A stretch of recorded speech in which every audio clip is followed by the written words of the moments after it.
everyone? Another excellent week of sports in this crazy thing we call life. I'm Dante Suave. This is Mystah Jay. Unfortunately, due to personal circumstances, Drew is not here this week. So we hope to see him next week. Now, me and you before we jumped on among all the things we were talking about this weekend of college football. And according to what you said, I told you. Um, um, I'm different Yeah. because where you kind of felt it was like, eh. I was sitting up there working, and I'm listening to the games, and I'm like, okay, all right. And the thing that entertained me was the analysts. Yes. That's what entertained me because again, we talked about this last week. These people are calling out the whole the whole the bowl game situation that me and you were just talking about the fact that they having all these bowl games and not a lot of people are there. It's like I get the premise of what you're doing, and it's great that you're doing it, but this is looking like this is looking like a COVID situation, and ain't no COVID. Man, you know what? The best game that I will tell you that showed some semblance of that to where it was even, and that's when it really kind of hit home to me was Texas and not Houston and LSU. That game, they made sure they kept the cameras on the lower bowl of that arena they was playing in.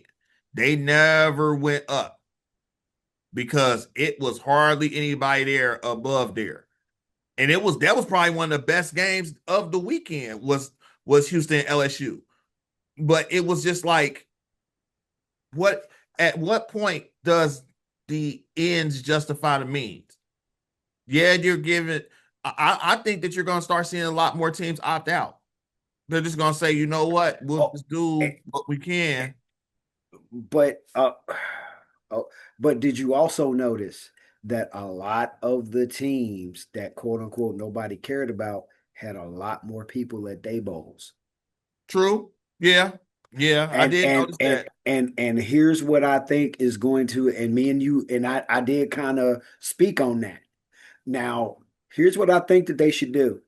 Now, obviously, if your game is closer to the second, to January 2nd, or closer to the date of when the portal opens, Mm-hmm. then we'll let you go ahead and jump out. But if your game is farther away from that to where you could actually play it in the game and then jump into the portal and you choose to opt out before that, then that should give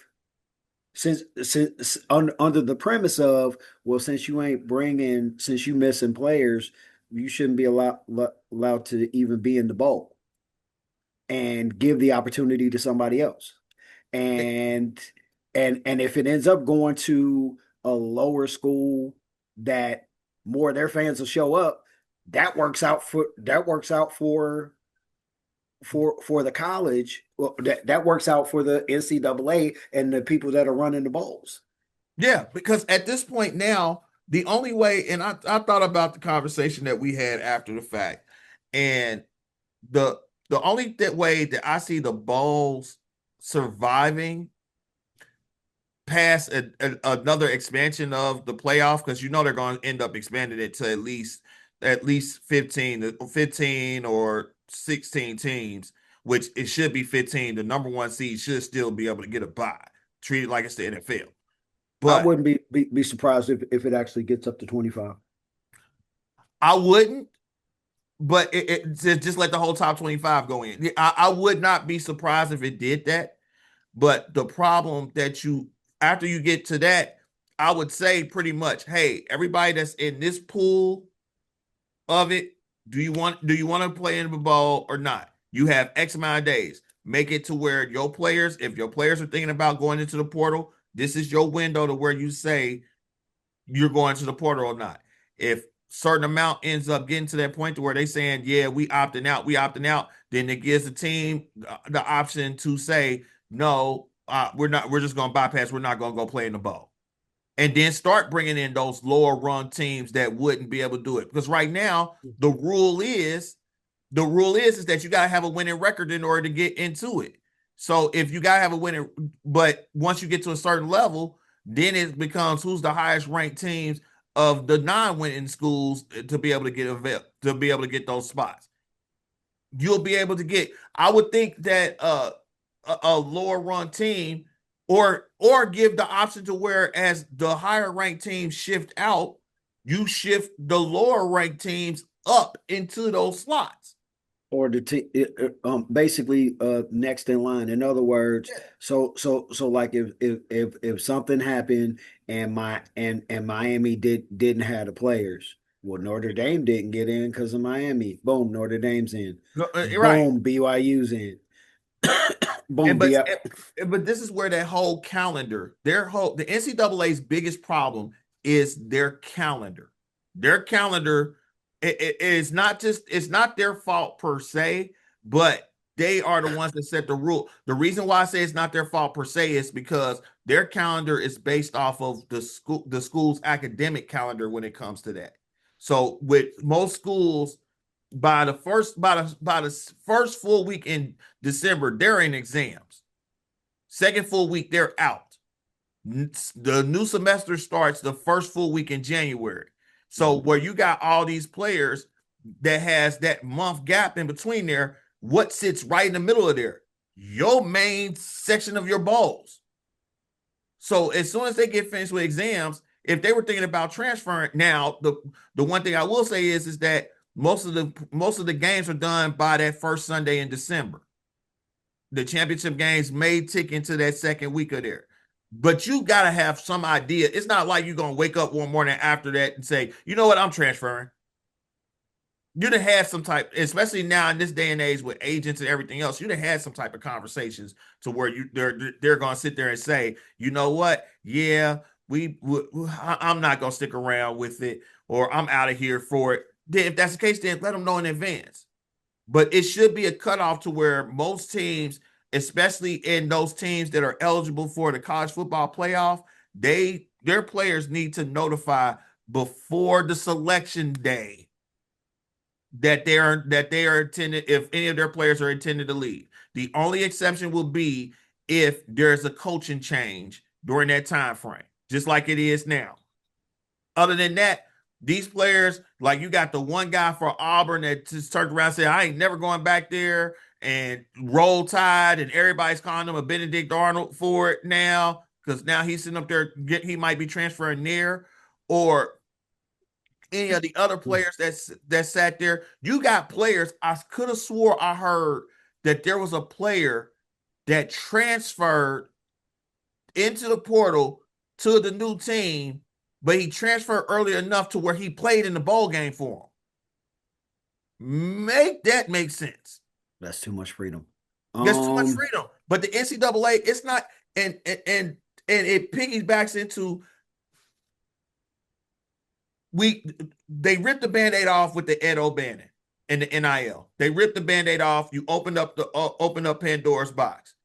You're dealing with the situations that these teams are having to do and these coaches are having to deal with. And now, when did you ever think that you would hear the word general manager for college football or college sports? Now you got to have a GM to manage the agents and the deals that's going through his school, and basically the salary cap that they have now for their schools in order to put that in there. Make that make sense. And then But the players are being paid.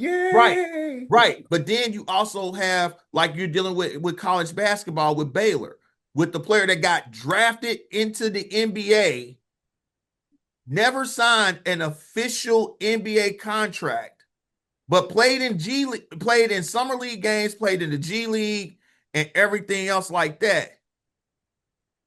But decided, you know what? They said since he didn't sign the contract, he can go back and have 4 years of eligibility playing for Baylor. I think I vaguely remember hearing something about that. I didn't get all Yeah, the details like what you told me, but I thought I had heard something about somebody uh going back to school. yeah, he went back to school, but that's not the only. You got players like that. You got players from G League, you Ignite that was in there that's dropped back into there. You that's going back into the league and everything else. I at this point now, you might as well just sit there and say the draft is optional. If they get draft, if they're not in the lottery or they're not in the first round, you shouldn't even have a second round in the draft because the second round is not a guarantee. It's not a guaranteed contract. Yeah, NBA second round is not a guaranteed contract. Hmm. So you got player. If you get drafted in the second round, you should be able to say, you know what, I'm not. I rescind my draft rights. I'm going back into the pool, and it is what it is. Mm. I don't like it. So I'm not saying it because I'm not saying it because I like that idea, but that's what you're about to start seeing because that player that just went back to Baylor was a second round draft pick. He was drafted 31st. to who? Give me a second. Hmm. Yeah, that's why it's messing up. It's messing up the college. It's messing up the college thing as a whole. I always thought if anything, college was the minor leagues going into the NBA for it. But if you can get drafted into the pros and say, I don't like where I'm going back into the minor leagues, and you can keep your eligibility, you got players that are coming back from the G League, going back, that's 25, 26 years old, that had played and made money professionally in the NBA and a subsidiary of the NBA that's going back to college for a free ride. Make that make sense? Went back to. Oh damn! I can't type today. From NBA. Hmm. James Njai, Baylor player who recently went back to college from the NBA, is a 7-foot center. The 2023 second round draft pick, number 31st overall, began playing professionally in Europe and the G League before joining the Bears midseason in late 2025, becoming the first player to reverse course from being drafted to play college basketball. He was selected 31st in the 2023 draft. Think about that. We in 2025. He was selected 31st in 2023 by the Pistons. He played NBA Summer League basketball for the Hornets and Knicks and played in EuroLeague before being allowed to get 4 years of eligibility to go back to school and go to Baylor. Okay. Um, so I feel like I have at least a feeling because it's like he got drafted by the Pistons, but he never played for the Pistons, Right, but he still stepped on he signed a summer league contract. and that must tell you how much weight weight those contracts have. They don't have, and that's the thing. They don't have no weight. So basically, you can basically treat the summer league at, instead of having it to where the draft is. You have the combine, the draft, then they go straight into summer leagues like a week afterwards. Put the draft on the back end of the summer league. Let the teams draft the players off out of there for that in their first and second rounds of who they looking for or who they ain't had their contacts with. Let them play and then draft afterwards. Watch the pickup games, watch the full games for it, then pick who you want. Because now what it's gonna do is it. I bet you the NBA would love that because now they would have probably less busts. You get to see them playing against other talented teams and talented players right off the bat, not just in what you're seeing in college in a confined setting. Because the combine, let's be real, the combine is just a marketplace. You're just getting your metrics and playing a couple of pickup games. That's it. Summer league, at least you know you're going to see the best of the best that was in that draft class and from Europe and from Africa all in one fell swoop for 2 weeks to play in a tournament in order to build it up. And you eliminate this because this now opens up the door to where, hey, I didn't like where I was drafted. I've been playing over in Europe.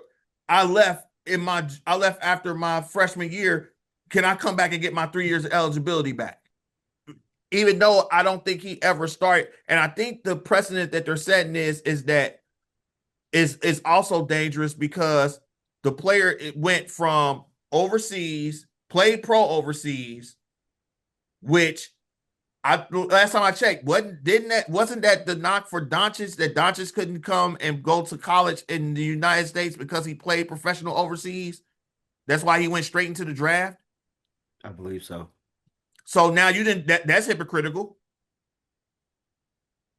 Then you turn around and say, okay, if you went and you played overseas, we're still going to grant you your eligibility for it.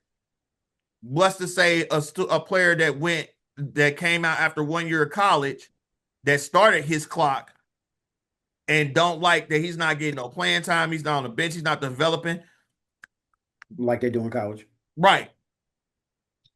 Let him come back from being on the pros and let him go back and go to college and finish up his 3 years of eligibility. Basically say once you start the clock, you got 4 years in order to fill it out within a certain time frame for it. You can go pro, you don't like it, come back, transfer in there, you become part of the transfer window, let it ride flat on out. Because the one draft pick for the Hawks is a case in point for that. The Rishier, the foreign guy that they drafted like in the top 3 or top in the lottery pick last year or the year before, now they saying he ain't developed enough for it. So they looking to try to move him. But it's like you had enough. How did you draft him? Exactly.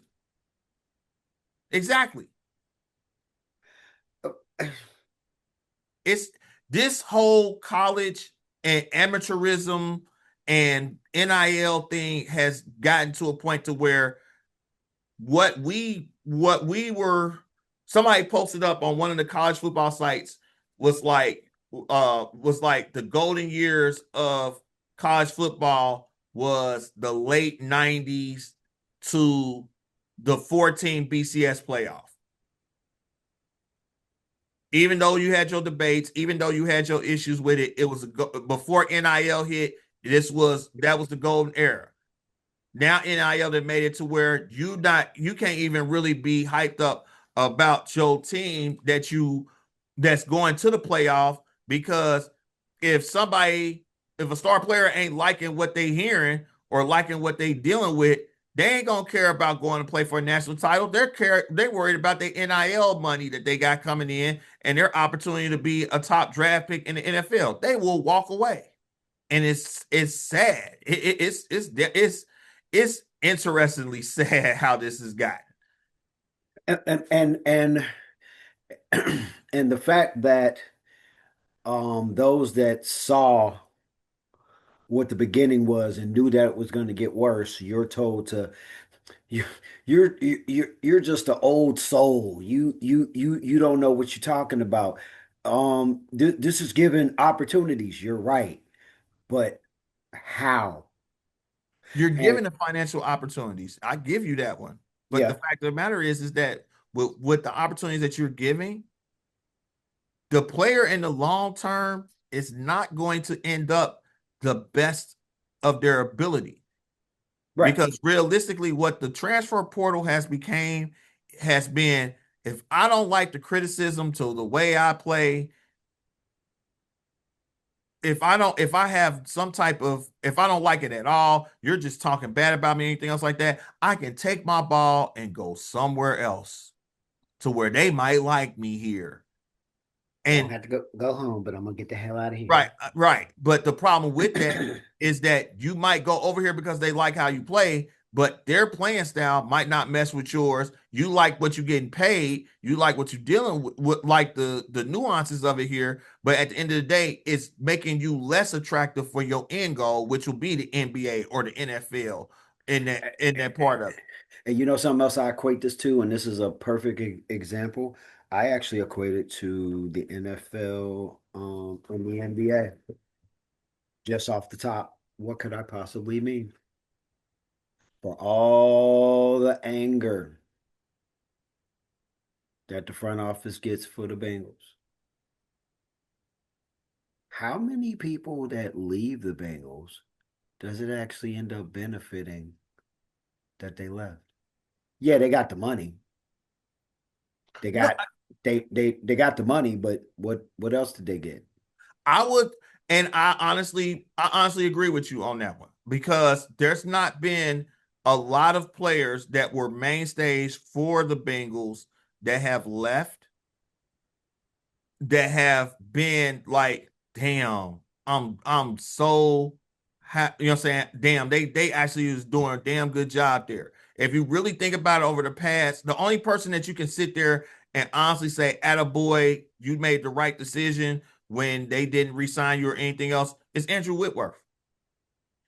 Andrew Whitworth, even though he was a dick about it, Corey Dillon, Yeah. um, But see, we going back Re- 15, 20 years. yeah, And Rex I'm talking about in Burkhead. the in the in the current era, in this current era of it, it's only been wit because Yeah, and Jesse Bates is his Pro Bowl numbers has still been there when he's been out there playing, but he's not been as successful. He's been the anchor of Atlanta's defense back there, but it's not to where it was should have been. Think about everybody from that Super Bowl team and the AFC Championship team that left. Von Bell left, came back. Mike Hilton left, came back. Uh Pratt had the interception yesterday, but they ain't looking too hot. Logan who he Wooten, with? huh? Pratt's with he's with the Colts. He left, went to the Oh yeah, Ravens, that's but he right. went That's to the right. That's Colts. He right. had the That's right. That's interception in right. the end zone of Yeah, well, that's the conversation that when we get to the NFL, that's out. That's wow. yeah. That But that any of those players, everybody has an idea. Our society, and yes, uh, we're not old heads, but we were raised in the old ways of how sports was, where players got drafted and it broke their heart when they left their other franchise. We remember an age when free agency didn't exist in certain aspects of sports with it. But what has happened is that now it's not of you would rather go somewhere and lose and get paid and and that money, like we always say with anything, you can't take it with you when you're gone. And most of them don't even get to retirement and be able to have something to show for that money that they made in there for it. right, and whether it be because of family, whether it be because they don't know how to that they were never taught how to budget, and they were never taught how to budget, and anybody that wanted to teach them how to budget was just considered a hater that was in the way, and somebody was probably potentially in their ear not to for the to not listen to those people. Um whatever the case may be. And then there was actually some that actually they weren't told. But um which like we've talked about in other conversations, somebody told you the question is why didn't you listen? Um which that also is going to open some doors for the NFL. But yeah, going back to college, yes, the games that I listened to, which I listened to every game that they played on ESPN this weekend. Sunday, I didn't do as much paying attention, at least not to the Sunday night game. Which oh my God, when we get to the NFL, we that's definitely one of the games Woo! we talking about. Anyway, so now back to the stuff that we was talking about with the announcers. Oh my God.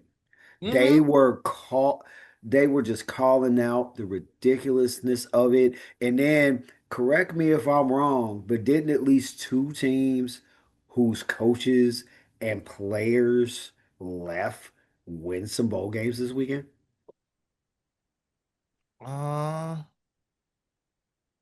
I hmm. know, I know. Hmm. I know at least one that I listened to. I can't remember exactly who it was because I paid attention to the Army game and I felt bad for UConn because some of their players wanted to opt out and some of the other veteran players looked at them and said, "Nah, you ain't opting out. We riding this all the way out." And unfortunately for them, Army eventually beat the brakes off them. And Man, yeah, but I commended and I felt bad. I'm like, dang it, you got them dudes to stick around at least because there was some teams that maybe not all the players stuck around. There was another game that I listened to on ESPN that not all the players stuck around, but the coaches did, and the rest of and the backups actually won their game. Um, who was it? I know I listened to the North Texas San Diego State game, and I listened to the LSU Houston game. That was a good game. yes, the LSU, because I stumbled on that after after the Ravens game because I had my quad box up and I was Uh-huh. like, wait a minute, Houston's playing LSU, and I Uh-huh. went and switched over, and I was paying more attention to that to the end than to the end of the Baltimore game. I was like, this they actually going back and forth because they was hitting. Oh Yes. my God, there was some hits in that game. I Yeah. I was sitting up there, I'm like, ooh, y'all made me want to go put some pants on because you was hearing them just crunch on some of those hits that was coming across there. Even in the Army UConn game, the East Carolina Pittsburgh game, and the North Texas San Diego State game, they was doing some hitting in those games too. I wish I could remember. It might have been East Carolina that everybody didn't stick around, but they still ended up winning that bowl game. Yeah, East Carolina came from behind and won that ball game. Because Yeah. I saw that I was watching, I was trying to listen and watch as I was doing stuff. It was just, it was just like, it's crazy. Yeah. So I mean, if you are I'll put it to you this way. For me, all of the games that I listened to, the only game that really got out of hand was the Army game. And other than that, the East Carolina Pitt game, they was close. It was scrappy. North Texas, that North Texas San Diego State game, I was mad that I could not watch that game. That game was so it was so back and forth and they were just grinding it out and everything. Um, oh yeah, North Texas, that was another team that a lot of the players they everybody looked up and it was like, no, no, ain't nobody jumping in no portal. We gonna play this Yeah. out, and whatever you want to do after this is over, that's on you. And matter of fact, I want to say they had a lot of backup coaches, Yeah. A lot of them had, there was a lot of backup coaches that was in those type of games to where it was like, and are you for real? they won the bowl games. Yeah. And it was like, I'm like, hey, not saying that this is gonna happen every time, but good job. Good job. And to those players that said, you know what, we got time, which that's what made me think about the fact of now wait a minute. Now if the portal open up on January 2nd and you playing on Christmas, man, if you don't get your butt out there and play, I know something. So it's like there and I get it. It's about opportunity because even the Mesta maker, he's gonna have a chance, like his coaches, he's gonna have a chance to go to a bigger name school and get some big money. Oh yeah. It's a lot of them that's gonna be able to like do that. And it's not, it's crazy because a lot of these coaches, and it's been trickling across everything. A lot of these coaches, you start to wonder: is it the head coach or is it the assistants that's getting the best out of these players for it? Right, right.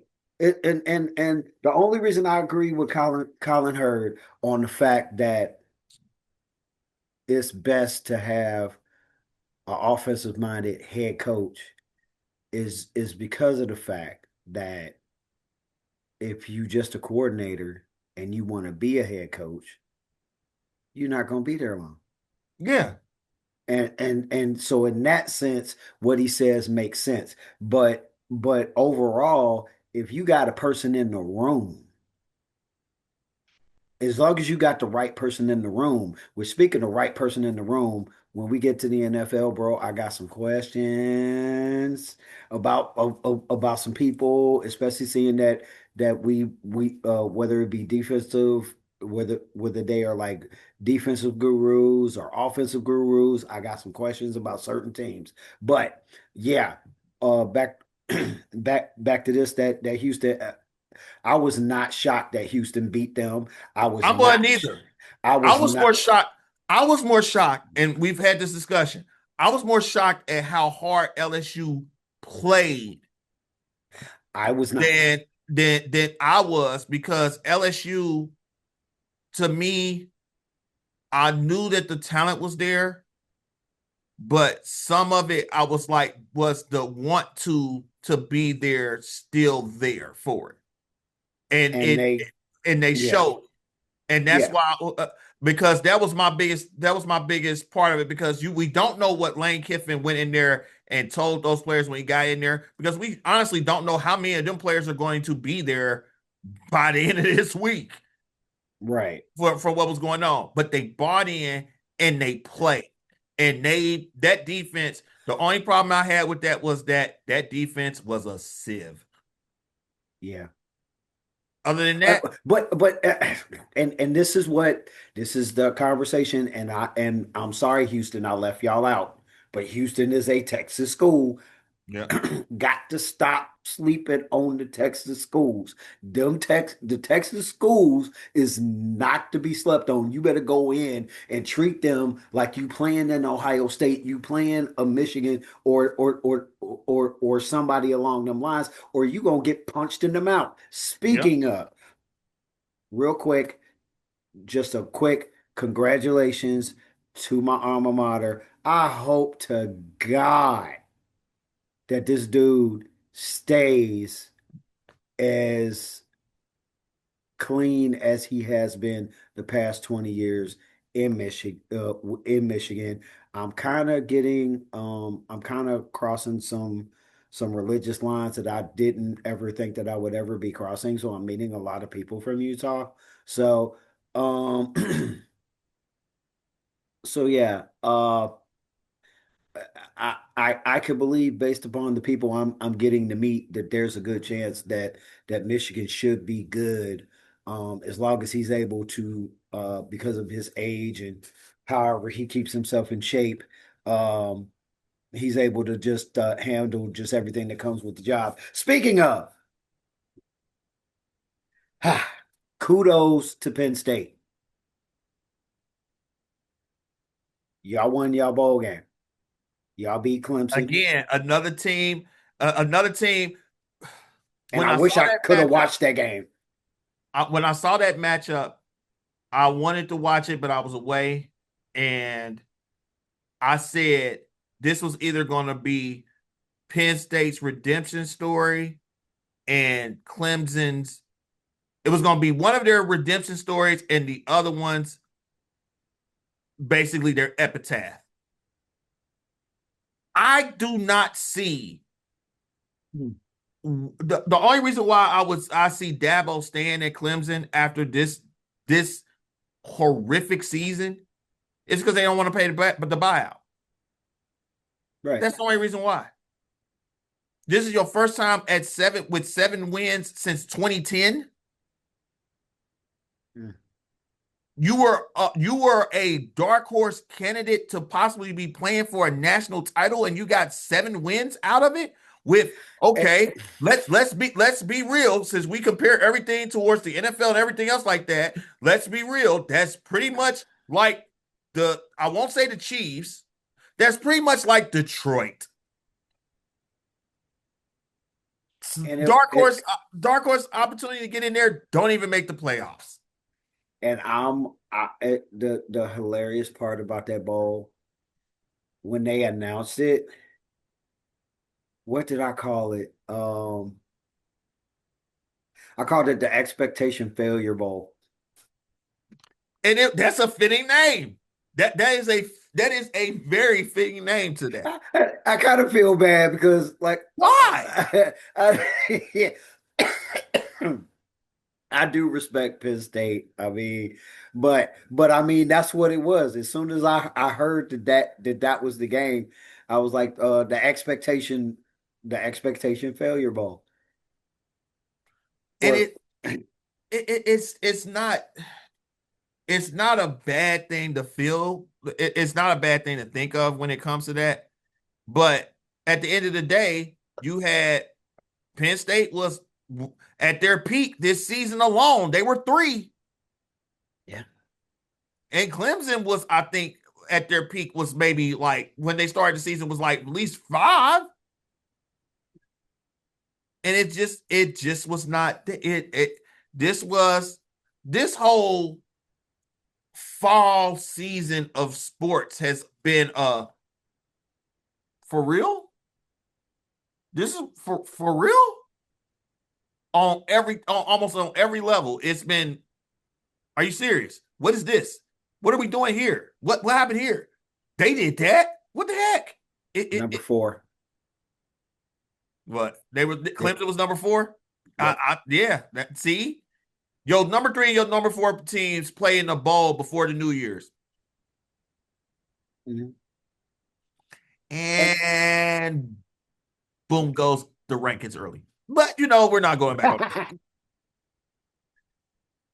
and that's why they as the old what's that old saying? And that's why they play the Play the games. games. And Yep. that's why they, And that is exactly and why that's they got why no matter that's why I will continue as long as you as you pull out your flag of down with the rankings. I'm gonna be like, I no, no.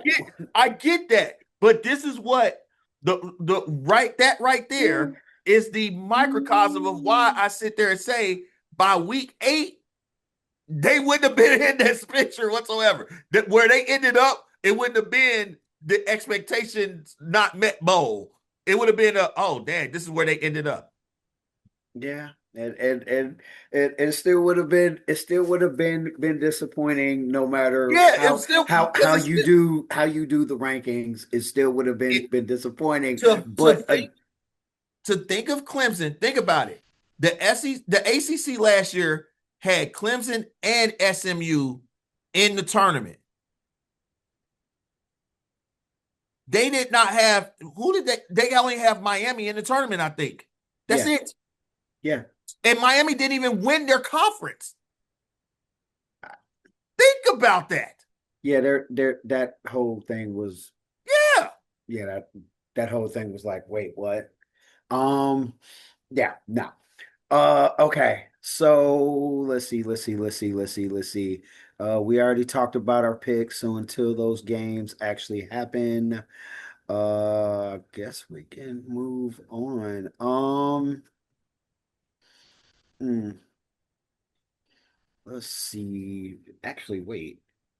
Didn't I say I wanted to? You Oh, have one you want to talk to. yeah. You know what? And then I went looking through I went looking through something and I realized that there was some stuff. Yeah, I went looking through my phone. Please tell me it's in this one because I don't, if I gotta turn off my other one that's set on the game, I will. Um, did we talk about did we talk about this start bench cut? Tim Duncan, Elijah Wan, and Shaq. No. I don't like the choices. because I wouldn't. I'm you know what? Everybody throws out these things, and in all actuality,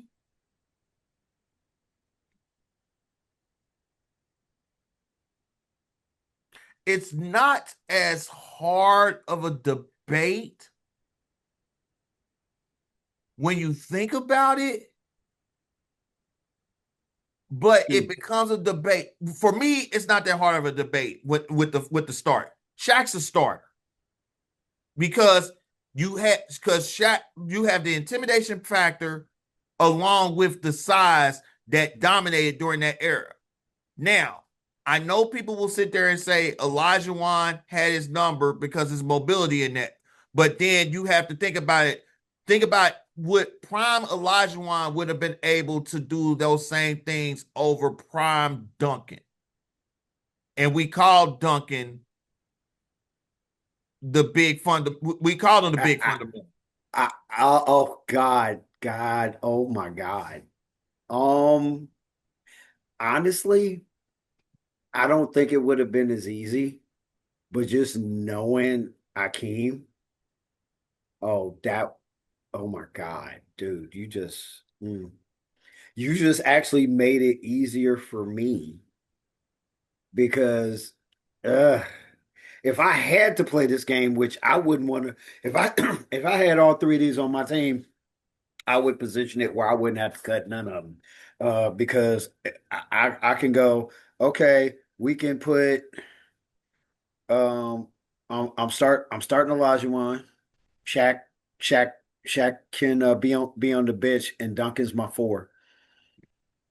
I ain't parting with nobody. I ain't And parting see, with nobody. and that would be my thought process too. That's why it's like you can't and, because you and cannot. It's like because in Duncan and Olajuwon, you pretty much have the exact same player except for a little bit of a height difference. And it's like I know I think they're the same height. and then if I really want to get interesting, and interesting and unfair, I can make Duncan my three. Um, Olajuwon the four and then Shaq the yeah, five. Shaq the five. Woo. And have You Duncan ain't running bringing. point forward. Have Duncan running the Scottie Pippen. Oh my God.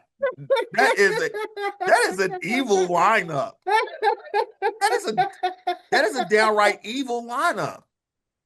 That's now if you go put something that's going that's if you go make these scenarios, I guess it's good for conversation, but I just Oh, don't like it because I'm not cutting anybody. It's like, no, right. I'm not. I might be cutting somebody. It's not one of these three. It's Because you can't with them three. It's like why would I? Why? yeah, But yeah. it's I'm not cutting that's actually anybody there. What are we that's not doing? even actually a fun debate when you think about it. Right. Like why would I do that? It's just no. Yeah, just like I don't like a lot of them. You can only choose one. The hell you say? I don't care if you pick rock bands. I don't care if you pick R&B. I don't care if you pick rappers. I'm not only picking one because that to me that puts a level of disrespect on the rest of the people in the picture, depending on who's there. Depending on who's there, because there are a lot of times where it's like I don't even need 2 seconds. I already see who I'm cutting. It's like it's like, yeah, I already see who I'm cutting. It's fine. Let's see here. What else? Now, a funny conversation that I overheard skimming today was, did you hear? Well, two things on Gilbert Arenas' podcast when he was talking about they were talking about Jordan didn't have a bag like the current players did with their skill set for it, and Gilbert Arenas came back and said, "What are you talking about? Jordan didn't have a bag. Jordan had a bag that was set up for his era of play that he expounded on. Everybody was doing this. His bag was I can hit a fadeaway. I can jump over everybody. I can hit the three when I want to. I could pass the certain things with it.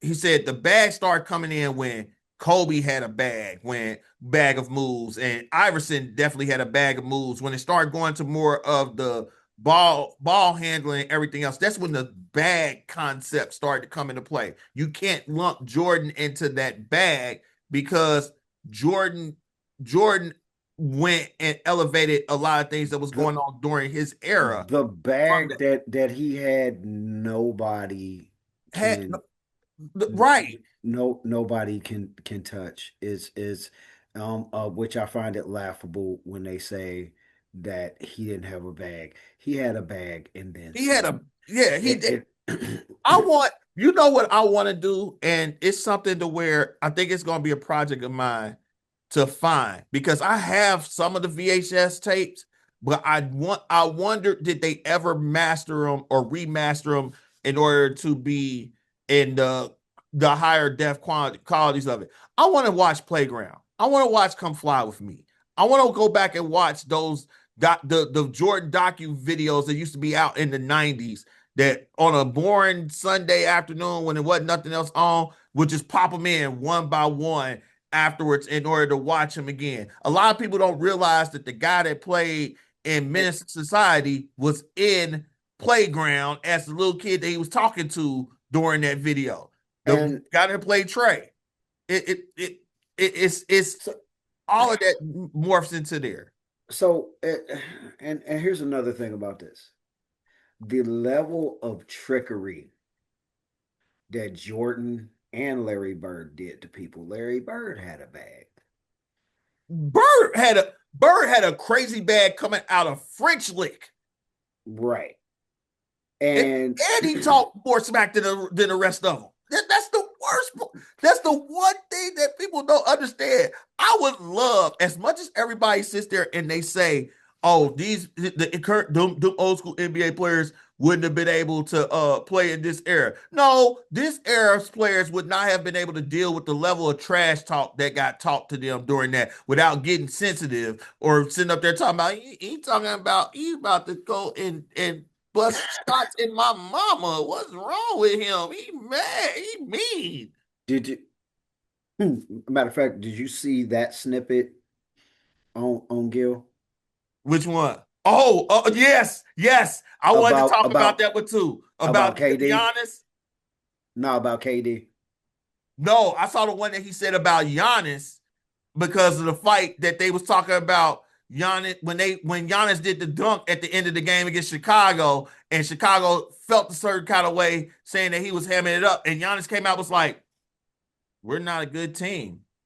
I'm playing to the end of the whistle, to the end of the game. That's what you're supposed to do with that." And they was like, "You was already up. You was supposed to do that." Gilbert was like, "Wait a minute, hold on." So last time I checked, if y'all try to come back and win, and he's trying to prevent y'all to win, what's the best way to do to prevent y'all to win? Score. So you go down, you shoot a three, you miss, or you make it. He comes in, he gets the ball, he has a breakaway. Y'all lollygagging, even though y'all supposed to be playing to the end of the game, and he comes down and windmills. And then what do you do afterwards? You still come back down and shoot another three, but a part of the team is bitching because he went down there and dunked. Like, is the team that's up supposed to stop scoring while y'all supposed to be continue to try to catch up?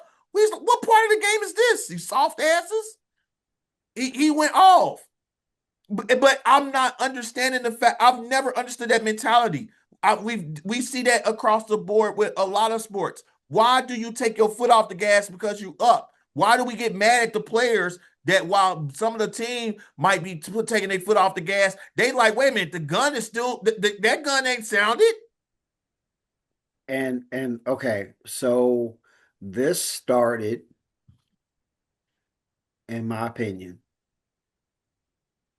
this started when there was some high school teams and some college teams that were playing teams that they had no business playing. But because of the rules and trying to the beginning of inclusion, if you will, which is fair to let the quote unquote less fortunate, the ones that are not as fortunate as you, let them be on your stage. Mm-hmm.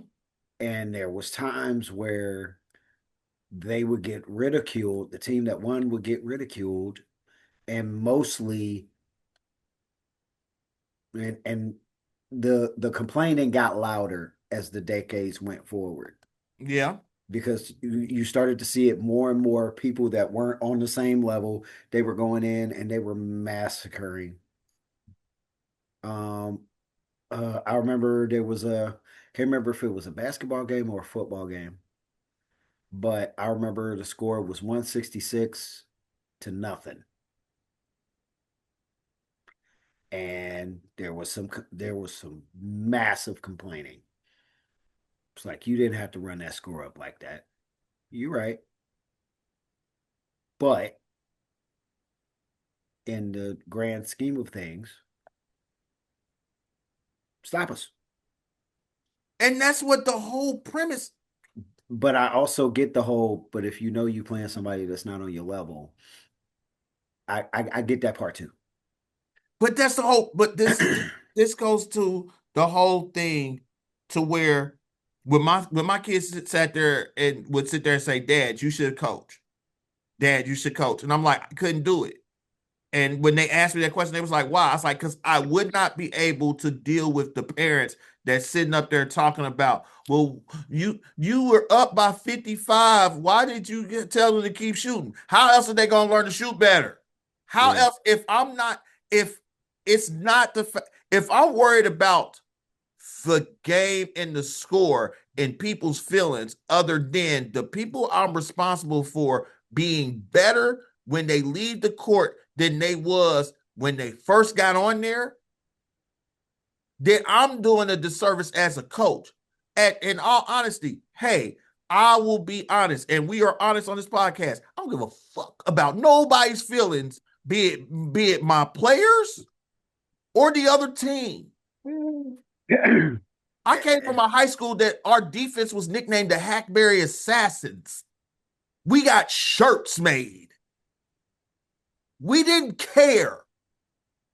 You came across that field, you could be a 5-star, go to college, play for 1 year, sit out for 2, go to the pros first round. We ain't care. We going both ways and still would hit you. You cannot sit there and be coddling. And it's sad because now you see the NBA players. He wasn't supposed to do that windmill dunk. He was showing off. Man, you lucky he ain't bouncing off the backboard and catch it and then dunk on y'all. Then what y'all would have did? Y'all would have all started fighting. All Oh, y'all would he have got oh he suspended definitely would have got because a Giannis is old school. he definitely would have got a technical foul for that. That's actually happened. That's actually happened in the NBA. Yeah, a couple of But times. but Uh, at this point, what's the point? What is the point of it? You are getting paid to play the game. I'm not gonna sit there. That NFL. So if that's the case, then with the Bengals winning, when they threw that out route to Cody Ford yesterday and he trucked people for 21 yards, is that an unsportsmanlike conduct because you got a lineman out there catching a pass and running over your little DBs because they couldn't tackle nobody? No, that is a play during the game. The gun hadn't sounded, the horn hadn't sounded. Get over yourselves. And it's too many of them that sit up there and these unwritten rules. We know unwritten rules in certain things. That's not an unwritten rule. well, That is not that is not unwritten rule. If it is, then whoever wrote that rule need to get slapped. Because last time I checked, hey, I don't care if it's 3 seconds, 3 minutes. If I got a chance to do a dunk or to shoot a three, it would have been worse if he would have just stopped and pulled up and shot a three. That would have been more jerkish. Because you know he don't shoot threes like that. That would have just been him. I would have took more offense of him taking the three than taking the dunk. But this is it's the softening of sports. The money and the coddling has made a lot of these sports soft. That's what made this weekend hearing the hits, seeing the hits that was getting dished out, made me get that warm and tingly feeling inside again. Like, ooh, they actually and oh, oh, matter. Although there were some people that got themselves kicked out of the game. Oh yeah, yeah, yeah. Um, But that's one of the ones to where you be like, you know what, it was worth it. Find me, I did what I needed to do. it's and the sad part was uh they did it like literally the definition of like what you weren't supposed to do. It's like, bro, really? Is like that's definitely um targeting because I mean he's looking down, he's not looking at the opponent. He Yeah, he definitely he definitely and I'm like and I'm sitting there and I'm riding and I'm listening to him and I'm like, wow, that's you idiot. It's like and those type of hits, you know what? I understand it. I understand what you're saying. Like, you know what? That's targeting. You shouldn't have did that. I feel you. But some of the hits, I'm sorry.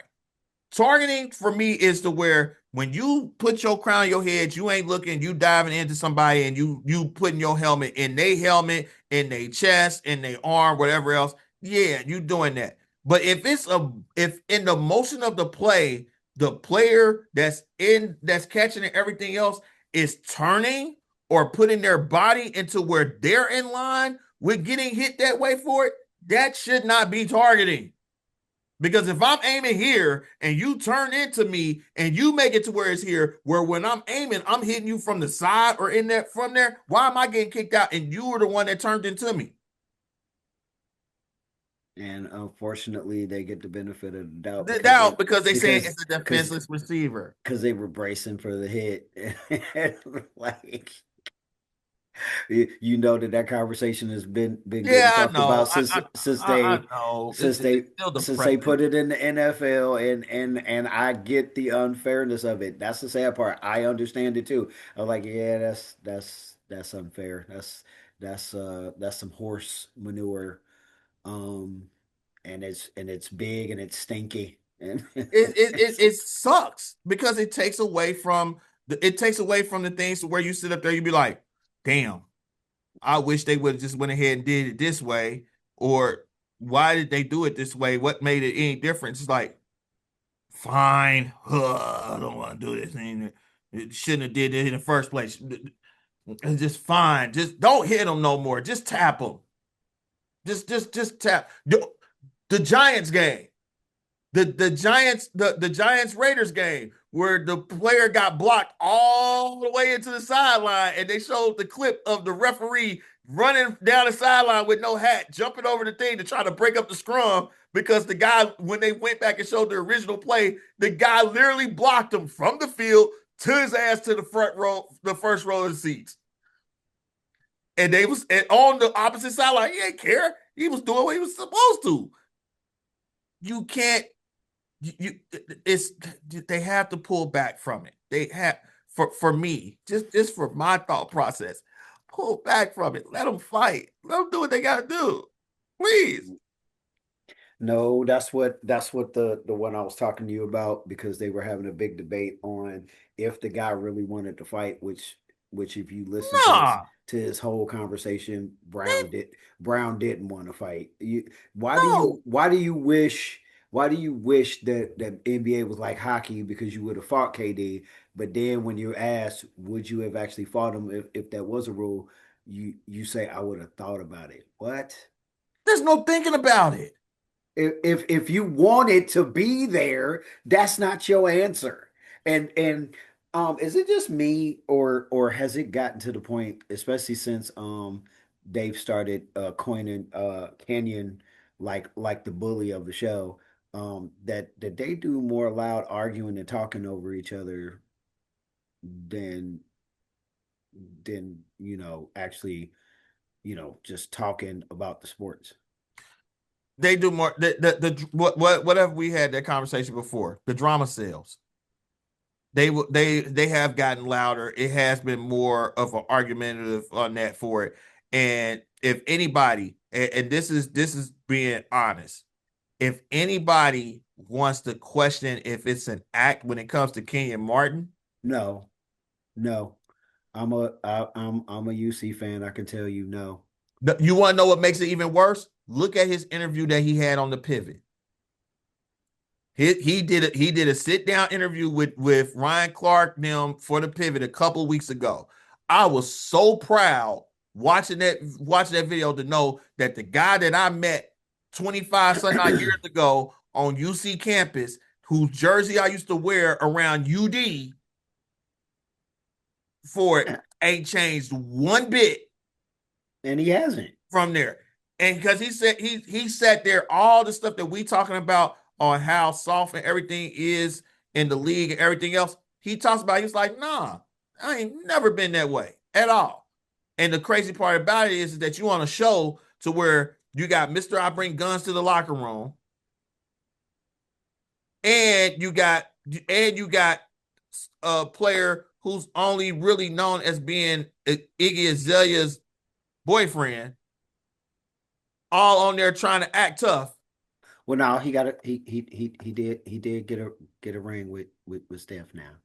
Now. You No, that don't you, count.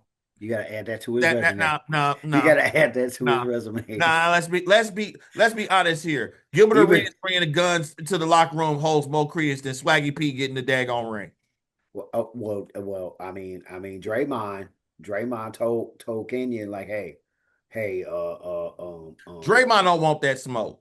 Draymond told Kenyon that Swaggy P he had his job to do with the team and he did that job and that's why he got a ring.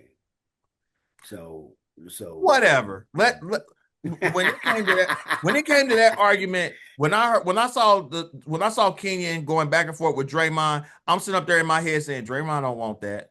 Just Draymond, no, walk away. Just walk away from it. Don't say nothing else. Don't you're you from Flint.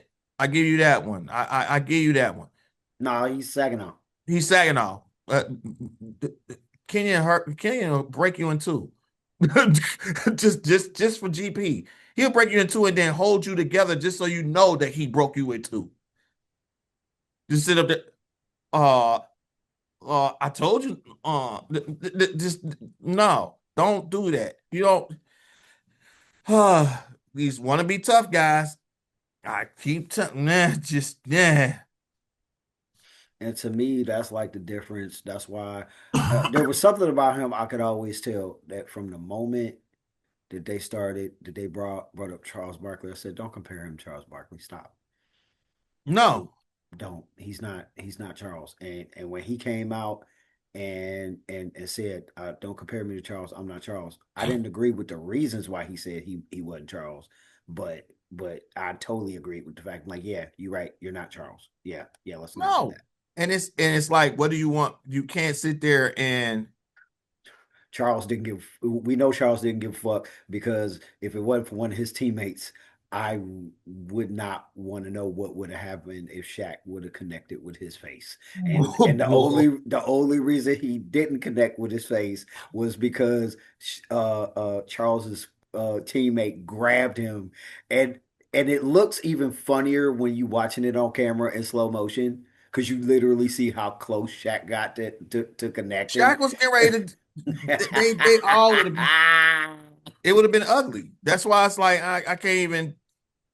I can't even imagine it. And I still remember what I said to this day. I'm like, Shaq, I was like, Charles, Shaq, look, I love y'all. Stop. It's like, I They love have both of to. y'all. Stop it. Like, Charles, I love you, but I don't know. You might want to sit this one out. It was like, It's you'll sit there, you'll be like, man, for real. This is what we doing for real. No, we're not doing this for real. Quit playing. like somebody, one of our friends posted something, posted a picture of Birdman, right? Mm-hmm. And it said, I know that the tears by the eye, I know what that means, but what do the tears by the mouth mean? And I went, you know what? It means that he is a very nice guy that tends to help people that cries a lot. you're not getting me to say anything else because he is not Yep. showing up to my house Nope. talking about So what you say? I disrespected him. Like I attended I attended the WCSC University. No, WCSM University.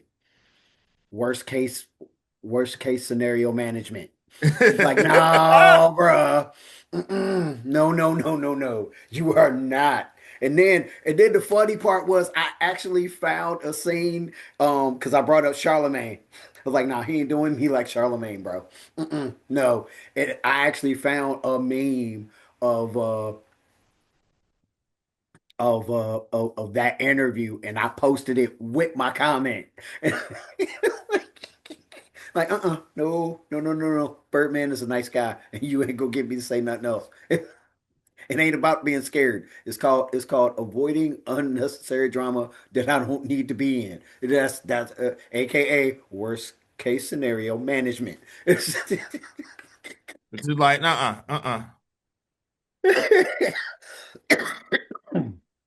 You know. That's it's just where it all lies into it. It's just too All many right. tough guys.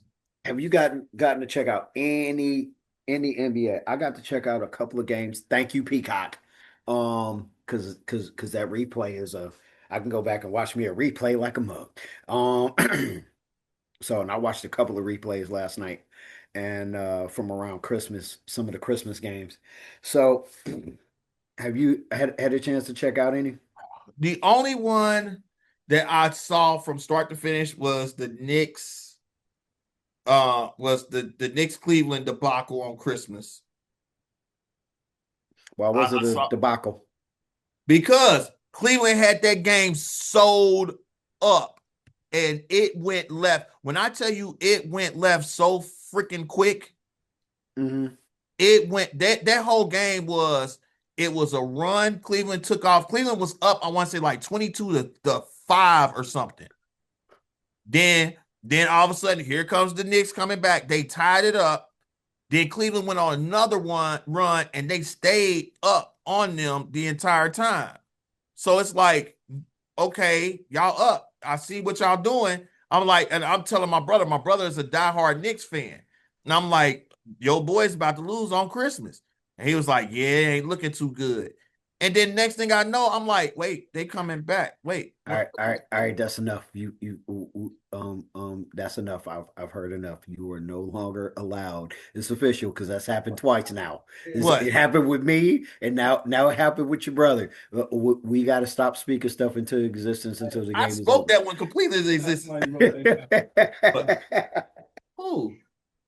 Oh my God. Like me. Uh, But yeah, you totally talked out when just like that doggone Alabama game. It was like, God, that's still funny as hell even But now because it's like you can't make that up. It's like it's like we thought we saw one thing and then the next thing you know it the was, game. but that was like, and it, you know what? It wasn't the same ilk because that was almost instantaneous. Where I looked, I was like, wait a minute, they was up by 17. What?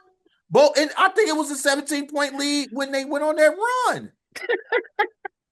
and I'm like, Uh, oh 17, 17. We might want to start yeah. As soon as I coming see up with something some as a numbers. 17 point anything, just don't talk about it no more.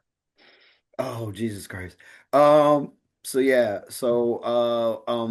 real quick though, what's going on in the West with my Spurs and Matchups, oh my God. matchups, I because at the end of the day, realistically, the Spurs are always going to be a defensive minded team.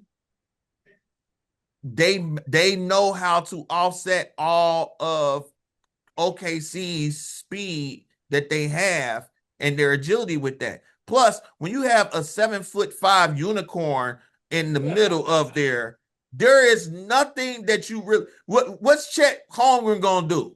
They both are pretty much the exact same body frame. It's just that Wemby got more handles and a better shot. Yeah. So Yeah. it so you I love what's happening with Wimby. This is what I wanted to see the first 2 years, and for whatever reason, it didn't happen. Bottom line, it's but he had to here. grow. That Um, I think I think with Wemby, like I mentioned before, you 2 years away from playing in Europe and dominating Europe the way that you did. Europe is different than the NBA.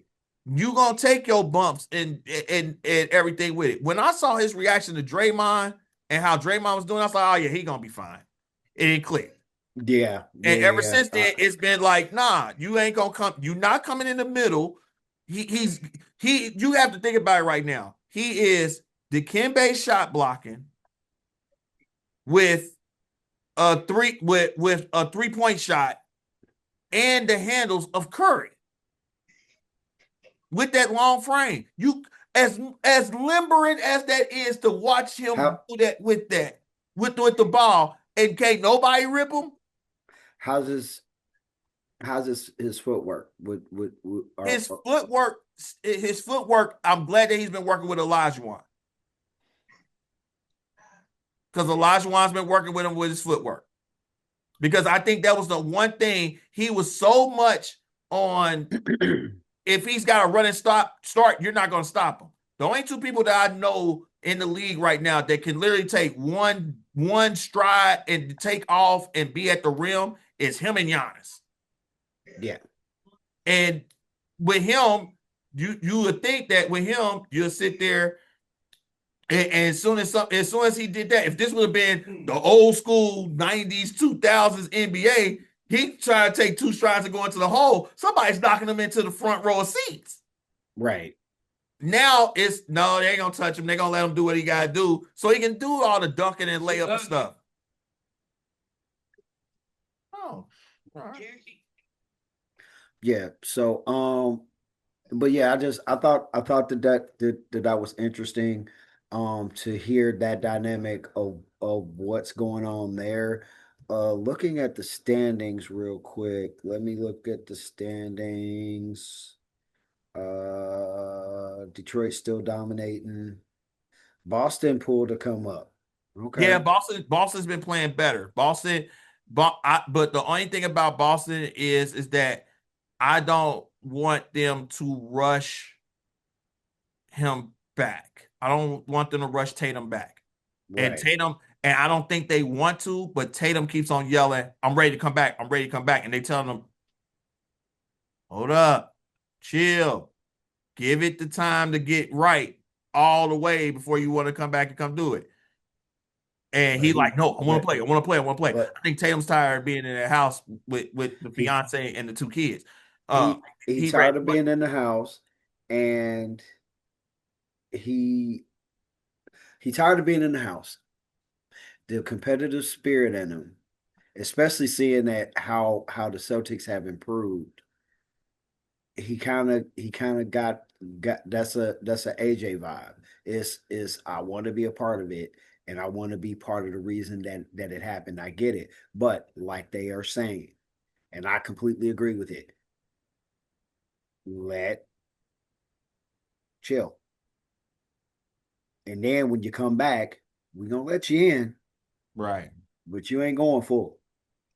We're gonna work you back up, and we're gonna work you back in, and we're gonna let you get chemistry with everybody and let everybody adjust to you being back, so that everything still flows, so that eventually we, being the Boston Celtics, which tells you how much I've matured and how much of a fan I am of Tatum, because I, I I'm having a conversation where the next thing I'm about to say is you do this just right, you guys could be back up top, Mhm. dominating like the yesteryears of the former Boston Celtics, All right. dominating the Yeah, I East. got So so yeah, and I still say people owe him a massive apology. They you. still Yeah. owe him a massive apology. It's like out of everybody in his draft class, you pick him to be the least successful one. And from that moment that he heard that, he ain't even before he won a championship, he was way more successful because he was way better than everybody predicted him to be. And that's what I love about it. And that's why I'm a fan of him. I don't care that he plays for the Celtics. He's still he came out of Duke, right? Yeah. Yeah. He's still my Duke guy. So He was one of the yeah, stars that came out right before Zion. yeah, him, Barnett. Hmm. Where is RJ, man? Because I was hoping for the I best for don't him. know. I was hoping for the best for him on because he started out with the Knicks, and I had my eye on I don't even him. know if he's in the league. No, he's Um, not. He's in Canada. Wait a minute. Hold on. No, he is. Nope, take that back. He is currently with the Toronto Raptors, okay, but that's yeah, his third team. and then Brandon Ingram. I don't like how his trajectory went. Ingram Ingram's trajectory got thrown off when he got traded from the Lakers and Right. for 80. Yeah, and between I didn't like the fact that him or Kuzma got traded from the Lakers. I'm like, what are y'all doing? I didn't either. That was when, and this goes back to the video that I sent you when they were talking about the Lakers fans when they were saying I forgot who they was talking to when they was talking when Shane Sharp was talking to Terrence Crawford, and Terrence Crawford was talking about LeBron coming to the Lakers. He was like, Lakers fans didn't want that. If you've been a Lakers fan from the beginning, you wasn't a real big fan of that when it happened. You knew it was going to happen, but you wasn't a fan.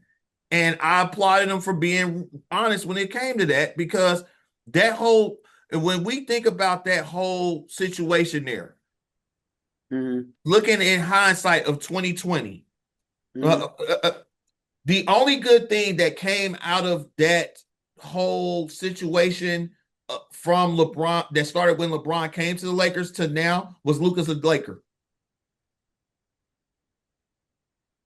That's the only thing. Because think about what we gave up.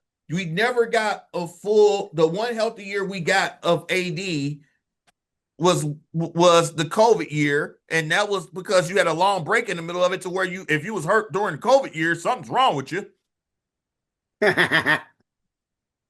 So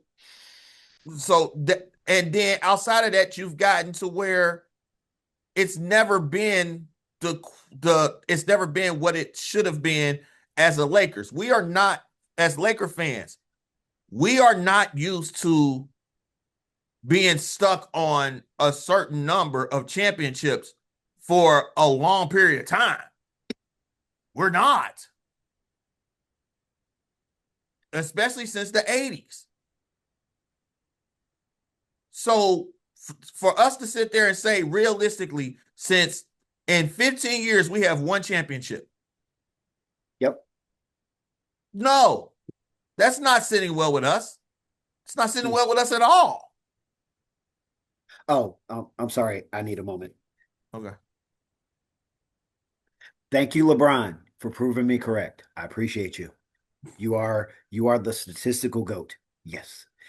Now, why did I do that? Me and you have The had God, this. Yes, me and you have had this conversation that I was considered a hater when I told people, and yes, I'm gonna keep beating this dead horse. I'm gonna beat it until it's completely flattened, and then I'm gonna beat it some more. Um, yeah, I told people, I said things are different in the West. If he was over there, at best, he'd win one championship if he won that. And I was a hater. But look at the results. You can call me a hater. You can even still call me a hater now, but you can't argue with the fact that I was right. You no. you, you can't argue with that. It's beautiful. It's so beautiful, because it tells me that in terms of watching the game, analyzing the game. Even if I can't watch every game, I can look at a player. I can see what's going on. I can hear. I can get tidbits of information from here and get tidbits of information from there, and I can put it all together, put it in the ball, and I can go, "This is what it is."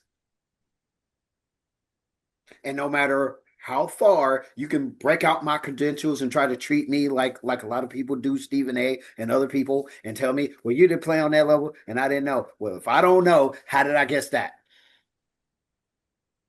I'll even say that I guessed it. We could say it was my hypothesis. How did it turn out right?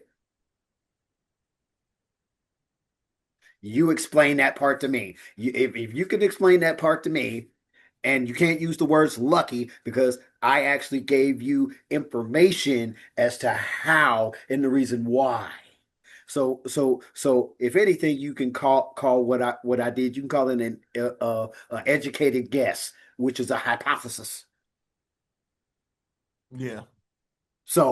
But you still got to explain how I got to that. If because I didn't play on a level and I didn't watch every game and I listened to pundit here, pundit there, seeing if they matched up with what I thought I saw, which the ones that got called haters like me matched up more realistically than the ones that were pro LeBron. It's So I I'm glad that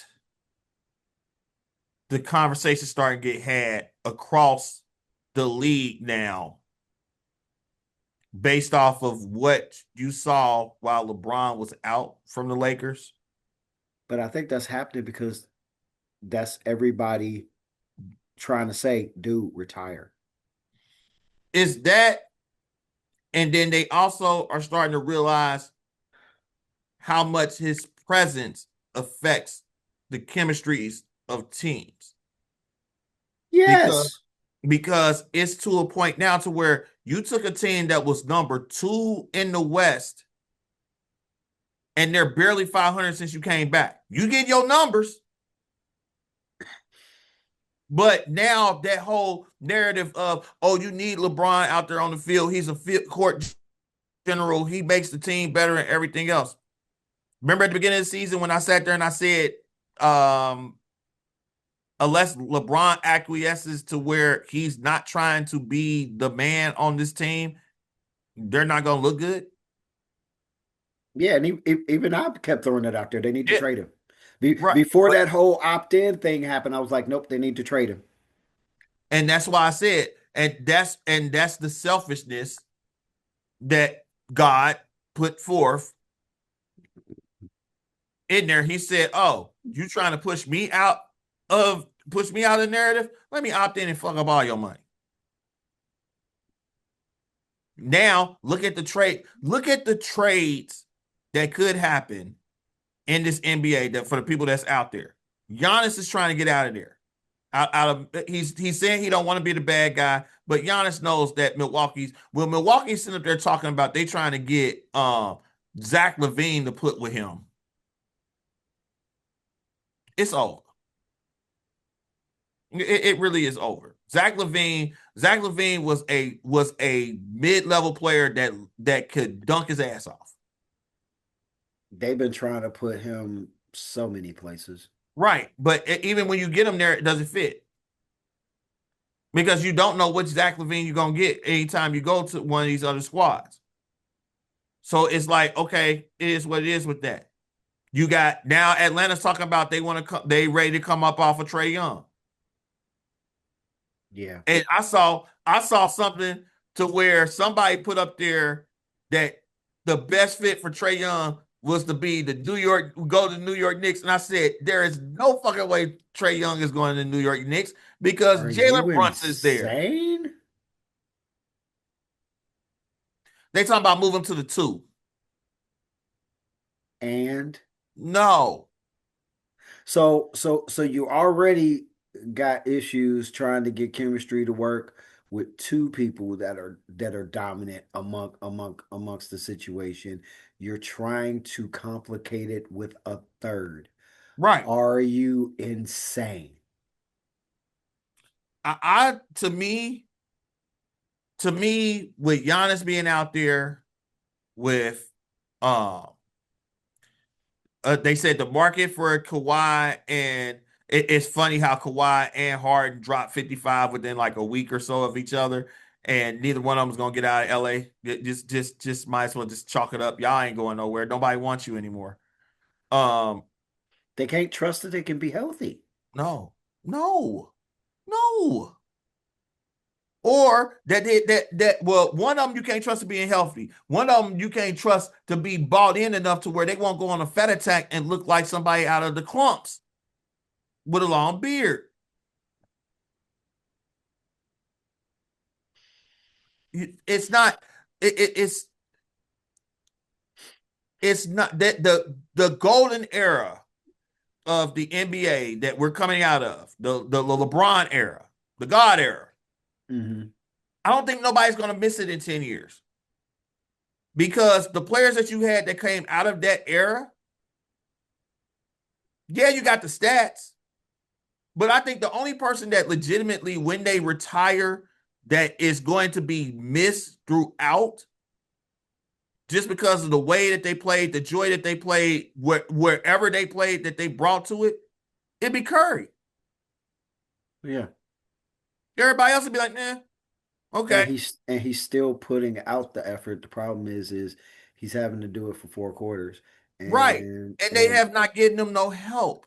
And Jimmy Butler, I'm sorry. Jimmy Butler is proving something to me that I felt for the longest time, but for some reason, because of his playoff prowess in the bubble when it really started, but his playoff prowess that he has, a lot of people have overlooked. Jimmy Butler's always been a third option. He's never been a number two. here's the thing. He changed. I saw it. I saw it the moment he got to the Warriors. He changed. And the sad part was he kept telling everybody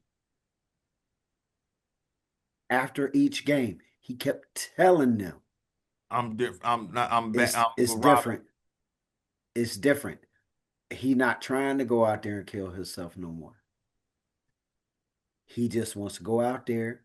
He wants to play a role, and he will put forth effort, but not the effort that people are expecting him to, And that's why I like he said did in Miami, because that wore him out, and that wore him out, and it made people want more from him.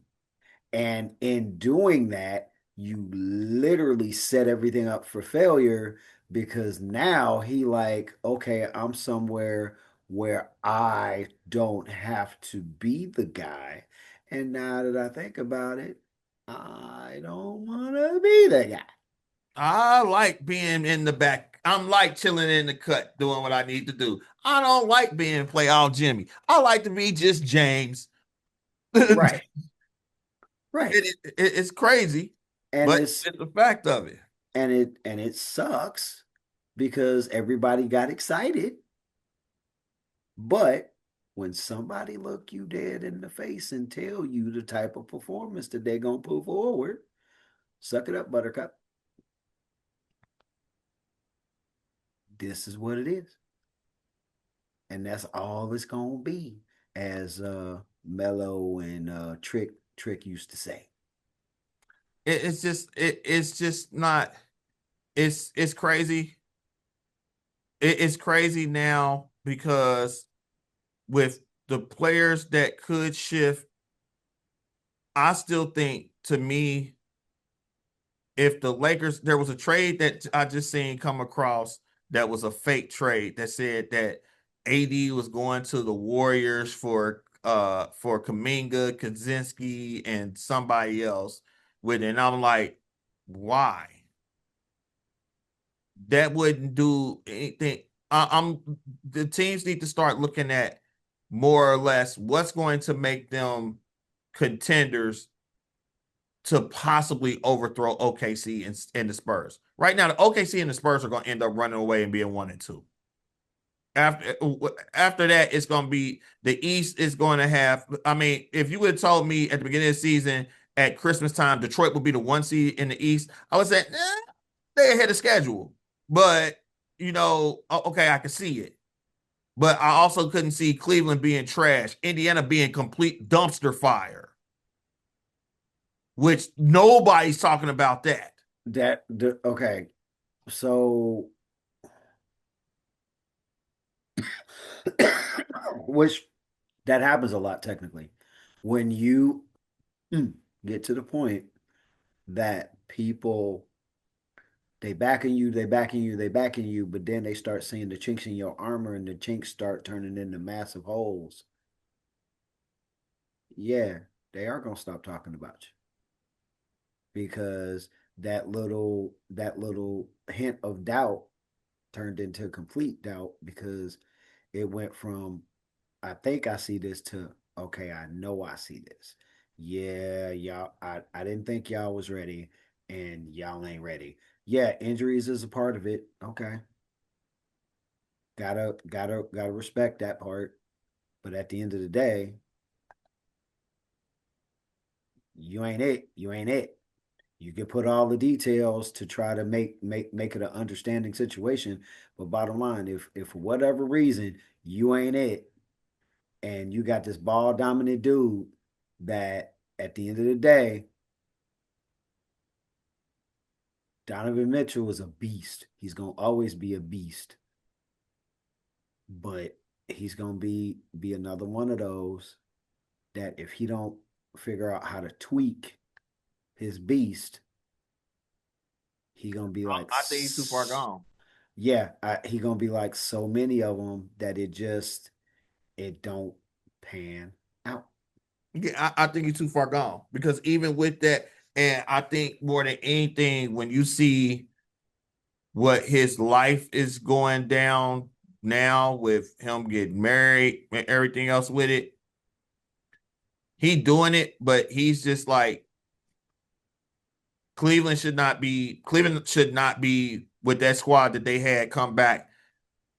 I think losing in that playoffs the way that they did with all the injuries just sucked the morale out of them. That was part of it, but then they also still got don't they still got people still being hurt and stuff? Kind of, sorta. It just it's still just kind of like, I don't. Right. It's just, I, it's Cleveland is this whole season. This whole season, NBA's been an enigma. It because you with Indiana falling off, Cleveland falling off, Detroit rising, New York still being consistently up there, but then they have their holes and they flaws. Boston still hanging around, and then you got some of the other. The East has always been kind of like, and while the West has been like, okay, you know who you got coming out of there, and then you try and see who can rise to the top for it. Not Utah, with Denver still playing at somewhat of a top level. The Spurs, the Warriors was up there for a while. The Lakers was up there for a while, so they could restart. It's not too many player teams out west that you can sit there and be like, oh yeah, they trash except for the Clippers. But and the Jazz, both of them, they just trash. And Portland, but they all trash. But everybody else is kind of like, yeah. So it doesn't surprise me. It's just I want to Oh see how wow. the I deadline. What's up? What I happened? I never thought I would see that. What? The top 10 of the West. Um, Speaking of Memphis and the Trailblazers, and it's like I never thought that I would see like anybody in the top 10 have a losing record, and that's Memphis and And Portland? yeah, Yeah, Memphis. Memphis, I think. But and shoot, Jaws out there on the trade market, which yeah, but it his which market his market slim to none. it's like yeah, but who's gonna take him? Who's gonna want to deal with what he became? And as much as people hate when people quote unquote uh whether you want to call it judging, whether you want to call it hating, they get an idea of what somebody is based upon some characteristics. And people go, nah, man, you just a hater, man. Give him a chance. He young.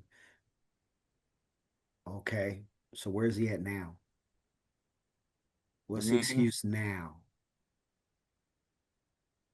And this has happened for years with some of the best players, with some of the best role players.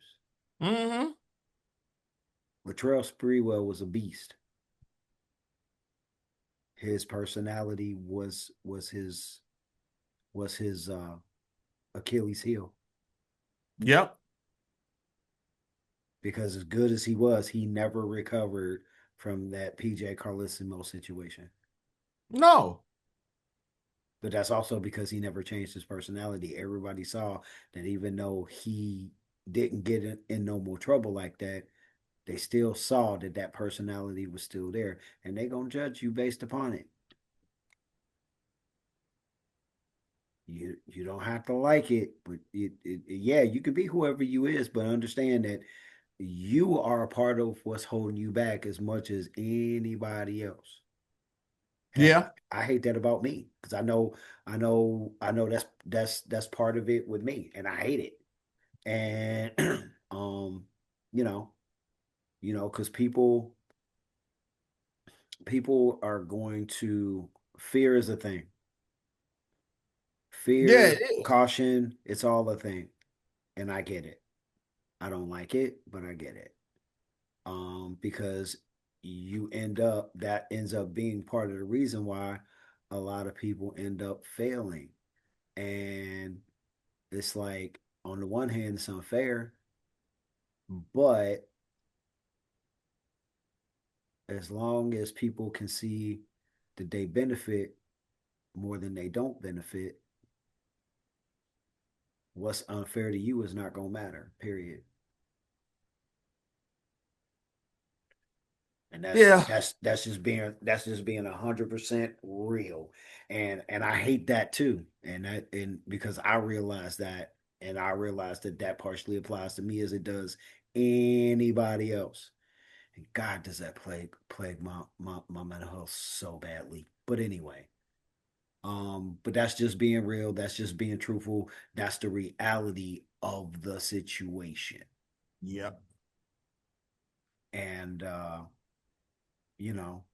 I kudos to all of the players that manage. To me, that's the one thing that I hate about Draymond because what I wonder where he could be if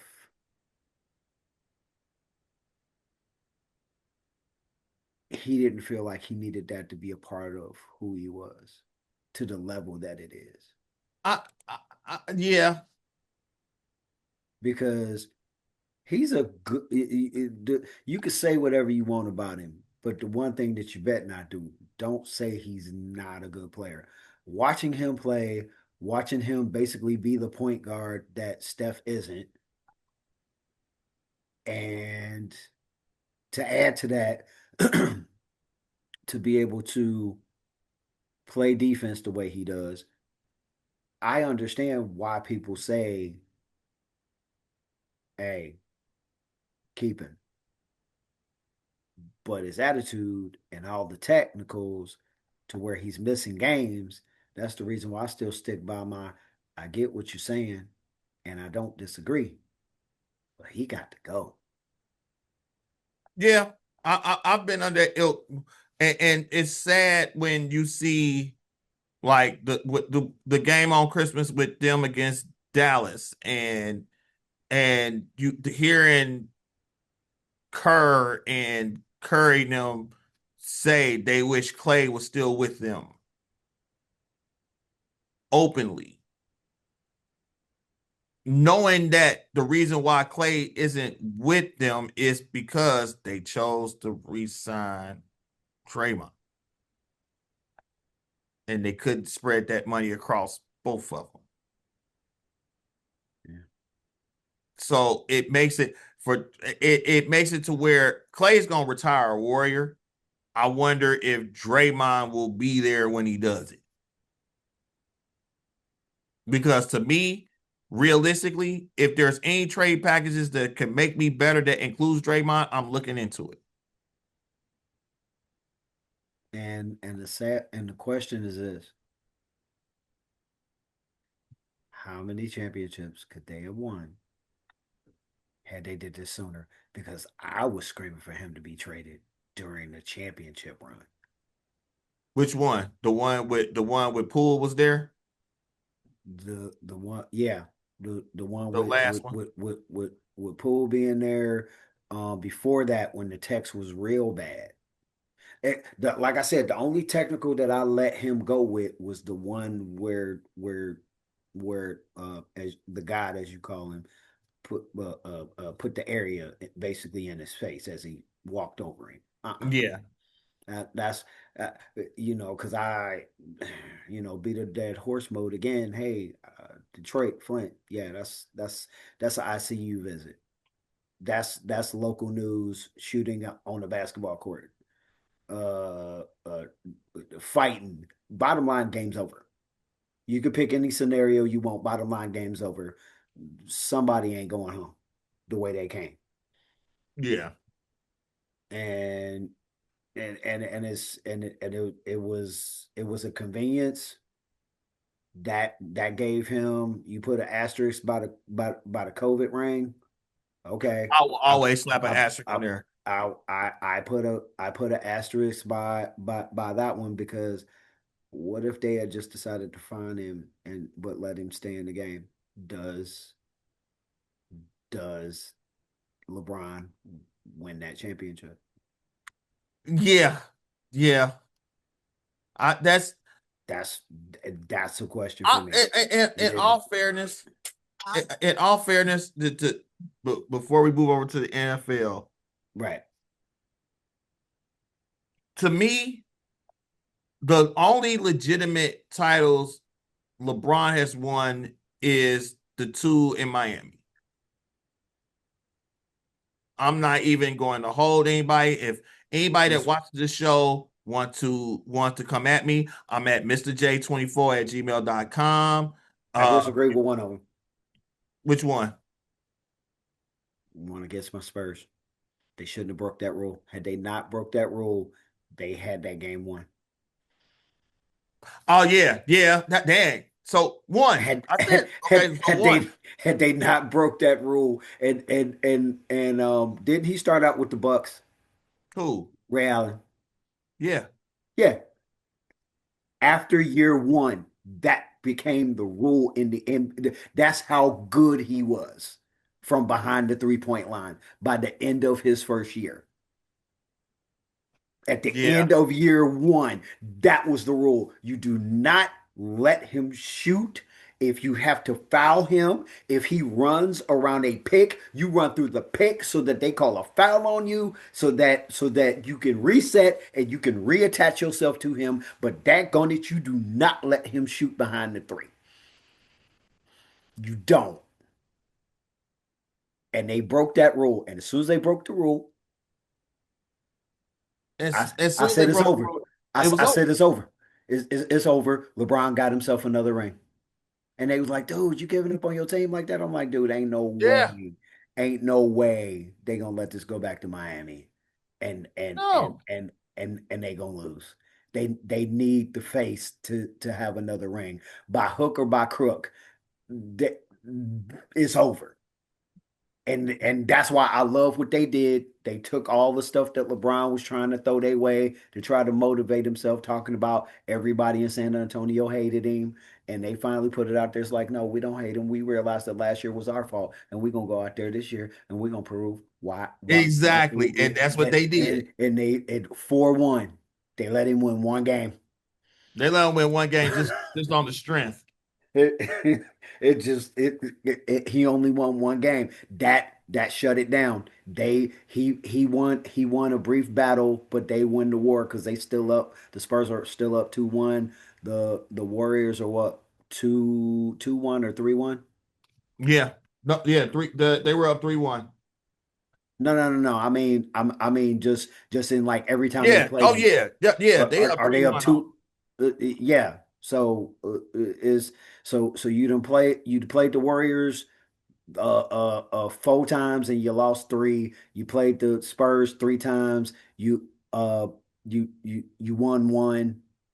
So you 2-1 there. You 1-2 there. You split with the Mavs. It's, yeah, it's just the where they should have. They didn't split with the Mavs. They lost. They only won against the Mavs. His only titles that he got was the one against the Spurs. I forgot who he won. He got the other one against. It was against the Mavs. Damn, who did he get the other title against? Look it up. LeBron NBA titles. OKC. Yeah, OKC was one. Spurs was one. The One. Warriors was Warriors was one. one. And then the Heat was one. Oh, okay. So that's why it's like, yeah. So realistically, don't count the bubble. Don't count the 3-1 because you got Draymond kicked out. And don't count the rule change. The only one he legitimately won was the one against the Thunder.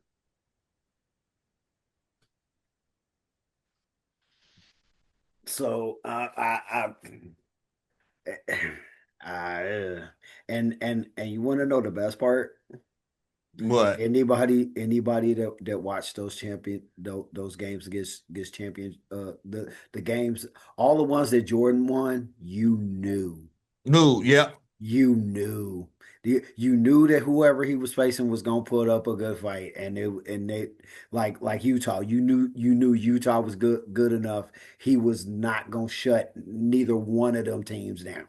You No. knew it, and But he wasn't going to completely shut out the level that the Phoenix Suns brought.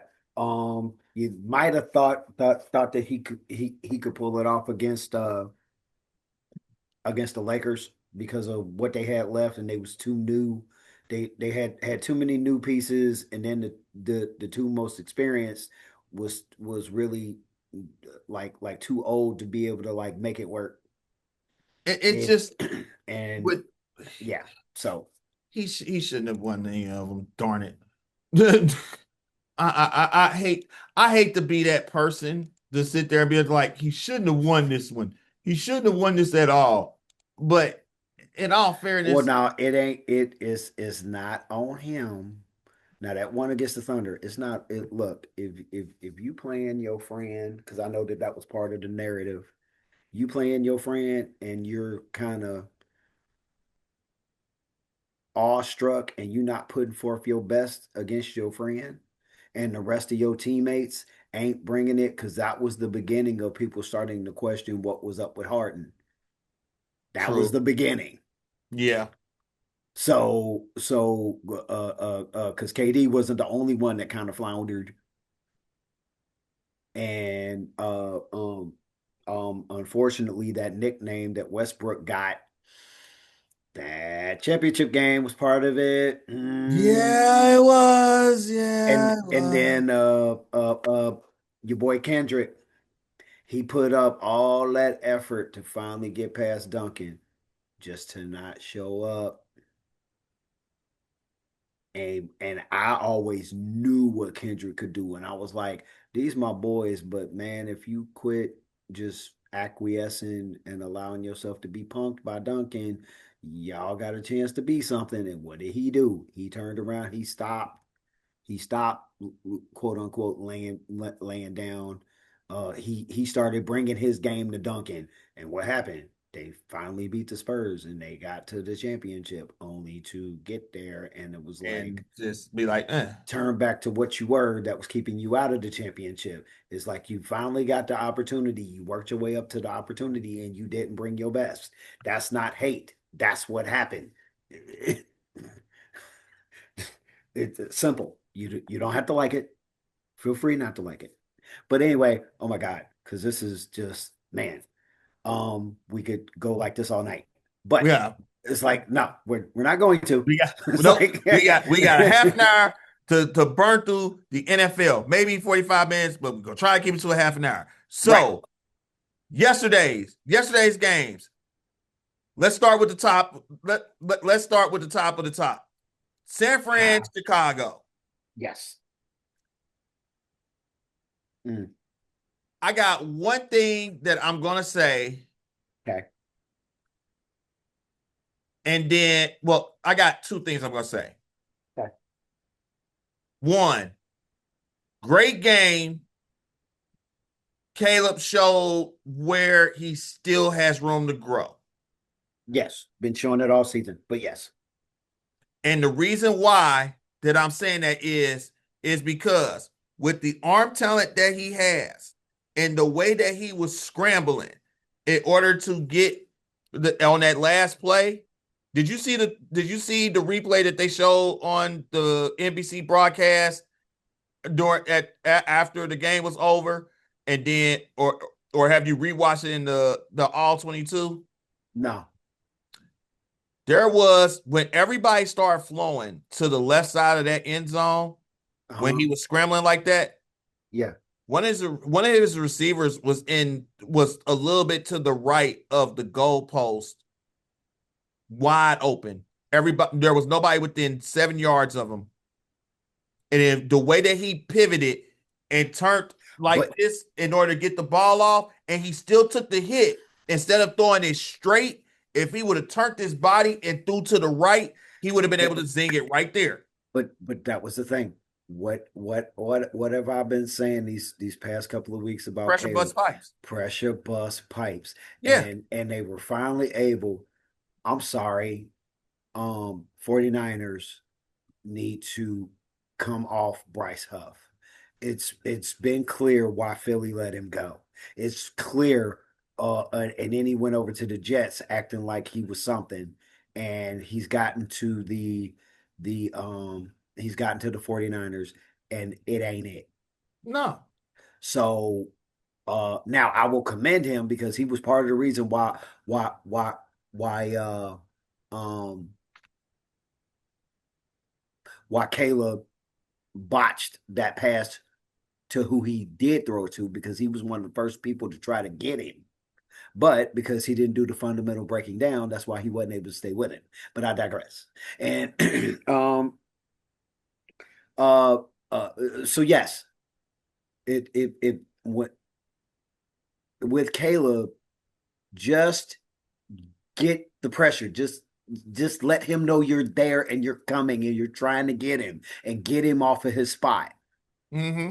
And it was funny because the way that game went, it was starting to look like whoever stopped the other team first was going to win the game. And so far, that was Chicago, but the 49ers pulled their stop out at the best part Yep. At the at time the when they needed end. it the most. At the end of the game, it's like there's nothing after this. Is yes, you could do it during the game. Yeah, that's all great. But if you can't do it again at all, and then they figure out at the end of the game when the game is basically over who whose was the best stop, the 49ers, because the 49ers guaranteed to win where yours was a probability. And and then the second part that disappointed me was what has been the number one thing I've been saying for the longest time with about him, his immaturity. You just had a hard fought game on the field with Mm-hmm. against somebody that you're probably going to end up seeing again in the playoffs, Mm-hmm. and you did not get up and start dapping up your teammates fully. You didn't get up and dap up your fellow competitors on the other side. You ran, found Brock Purdy. I think you might have got Kyle Shanahan. and you handed off your helmet and you took off and went straight into the locker room. But you knew that. No, I knew that, but this And the is reason what. why I say that, because you remember, I can't remember what game it was, but you remember there was a game that he sat up there, and every time he missed a pass, He sulked. he got mad. I felt like he got mad at the person he was throwing to, and immediately that next that next episode, I said, and because everybody saw the look on Ben Johnson's face, and I was like, I wonder if Caleb is going to be in Chicago next year. He's gonna be there because he's under the rookie contract. Yeah, and that, and plus they ended up playing some teams that weren't as good, so their record changed. So now everybody Yeah. is loving them some Caleb. But what everybody needs to understand is this: if they face any lines that can at least keep pressure on him most of the game, stay after him most of the game to where he's scrambling around and running around Yep. and mentally like trying to get away while trying to look downfield. The level of multitasking, he's not there yet. And No, he's that's not. why they lost last night. And he has improved. He has adjusted some, but the immaturity is a part of it. The way he comes off, it's a part of it. And this is why I am always about, I check out a player, I check him out, and as soon as I start seeing some things that I start questioning, I check him out more to see how much more I see it. Because at the end of the day, that is going to also, it's going to flow into their character as a player. Yeah. This is why it's important. A lot of people, I'm tired of getting into these conversations where people say, "Oh, well, that's not important." Yes, it is, because it's part. It more than likely is very well part of the reason why their talent can't get over the hump. Yep. The mental game, which is another reason why I liked all them college games, because they were talking about the mental game and everything that was going into each one of those games that was being played this weekend, and just listening to everything that was happening and having them really focus on that as analysts was absolutely phenomenal, because it was telling a story so that even if you were just listening to it, it was playing out. And it's like you can't even when it comes to that maturity level, like we're saying, when it comes to that, I don't. You gotta have the same energy like you did when you was standing out there taking all the being the center of attention when you beat Green Bay the week before. At the same end as when you take a hard fought loss in this, because now when you get to the playoffs, you can't walk off the field like that and do that, because they're going to be, you already got all eyes on you. You are the CEO. He did that yesterday, and then the other game from yesterday that threw me off. Well, it didn't throw me off. I have concerns. Buffalo and Philadelphia. I have very big concerns about Josh Allen Okay. because they got manhandled that entire game. Mm-hmm. You get the ball rolling and you score. And I'll be honest, but with it only being 2 games late on red zone, with them trading back and forth, I got asked to go grab something to eat, and I had to go stop by my mom's. So I left. When I left, it was still 13-0. Yeah. By the time I got to my mom's, it was I looked at the app. I said, "Oh my God, they about to score. It's not that much time left." Then I saw they scored, and then it just paused on the 2-point conversion and said that play is under review. And it seemed like it stayed locked on that for like 5 minutes or so. So when I got to the car, I sat there and I hit the button and I turned it on ESPN. And that's when the game had ended. And they said that they didn't get the 2-point conversion. I'm like, what happened? And I don't know what happened to them, and I don't know what happened to Detroit with running the football to set up your pass. And that is where I laid into question because there's something you're always asking me.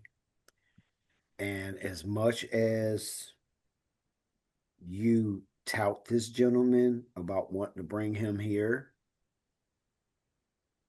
I question if that should happen based upon what's going on in Buffalo right now. But I'm trying to, when it comes to that debate for Buffalo comes down to either three different facets. It's something going on with Allen. It's the fact that you really don't have a number 2 receiver, let alone a number 1 out there. Your number 1 receiver is your tight end. Hate to say it, Who was injury who is prone, injury prone. and your guy that could be considered a Amon-Ra St. Brown, speed wise, everybody is like, you know what? We just gonna double team him no matter what, no matter and where you put him. and you can't do anything. Yeah, So it's either those two, or like you said, it comes down to the play calling. To me, I'm at a point to where I think who was his number 1 last year? Was it Hollins? that was the thing. Everybody was catching the ball last year, And including that's where Keon it's a Coleman. difference. And that's where it's a difference. They're not catching the ball right now, and it's bad. It's getting Knox Hollins. is real inconsistent. He wasn't last year.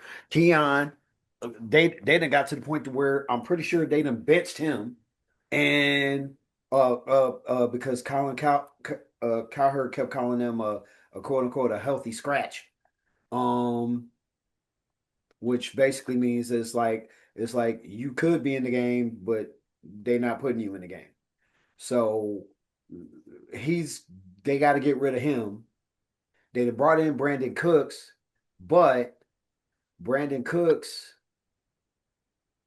is not gonna be. He missed one that was a deep ball to him where he got turned around, and it looked like when he first turned to the right, you knew the ball wasn't there. It was like he went, oh shit. And I'm like, you curling that way, why would you look to the side to where you're curling away from for the ball? When I saw that one, I was like, wait a minute, what was you doing? That's okay. So to me, because he just got there, what this week? Yeah. There's no way that they got enough time together to where No, but to where he would know, and that's the important part. Whether it be him, whether it be whether it be Rogers. Rogers is gonna have to admit this one thing. Him him not being available for the OTAs and all that stuff. One could question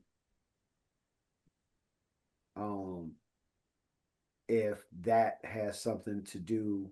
Now you go, even if you say, well, they had a whole season. They done played 16, 17 games. But the one thing we know is that Rogers is like Curry. You yeah. got to have chemistry or it's not gonna click. Y'all And not gonna be able to click together. it's like, what do you it I was talking to my cousin yesterday, and I said, if there's one thing that you know about the NFL is that everything will turn on its head pretty quickly from season to season. What this season has showed you is that, to me, your second through your 4 year quarterbacks are now starting to round into form.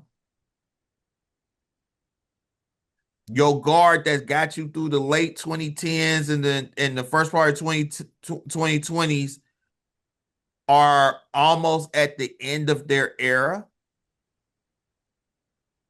They might still be able to stretch it out, but the problem with you're not going to have. I don't think you're going to see too many more of the Aaron Rodgers. That's old enough to play against somebody that was 3 years old when they made their first start with Shador. Yeah, I can kind of see that, but here's how it's gonna change because that's not gonna completely change. Obviously, the older ones are gonna be gone, but they're Yeah, still gonna do that carousel of because it's tripping me out how now all of a sudden, Mac Jones, it makes sense that you're saying that he should be with a team. Malik from Malik the Willis. yeah from that one don't make sense to me. You know what? If Bec- the crazy part about Malik Willis is that when I don't think he got a fair shake and a fair chance to grow. he didn't, and So everybody knew it. we don't know what he could have been while he was there. But the only place that he's probably going to flourish is where he's at, and he's not getting in over love. So Are to you speak sure? to speak, uh, according to Lafleur, yes. So Now here's the question though. You said according to LaFleur, let them screw this up this season. You already know LaFleur's been under the pseudo hot seat. yeah, because of the new president that's in town, Yep. and the potential of the fact that he may want a guy, he may want somebody he handpicked. I get that, and that's fine. But But if he goes this that route, knowledge and thought that just because he gets in on some part time situations that that he could potentially be somebody's quarterback. That part I don't like. Mac Jones has proved it because he was actually in that position and it right. wasn't a part-time basis. I put more stock in Mac and y'all saying and anybody saying Mac Jones than I do Malik Willis, and that's no disrespect to him. I just need you to call it what it is. Say he showed potential. Don't speak about it like, oh, it's definitely it. Because if you speak about it like it's definitely it, I feel like you're not speaking from it from an honest level. I got to start looking at, okay, who's saying it?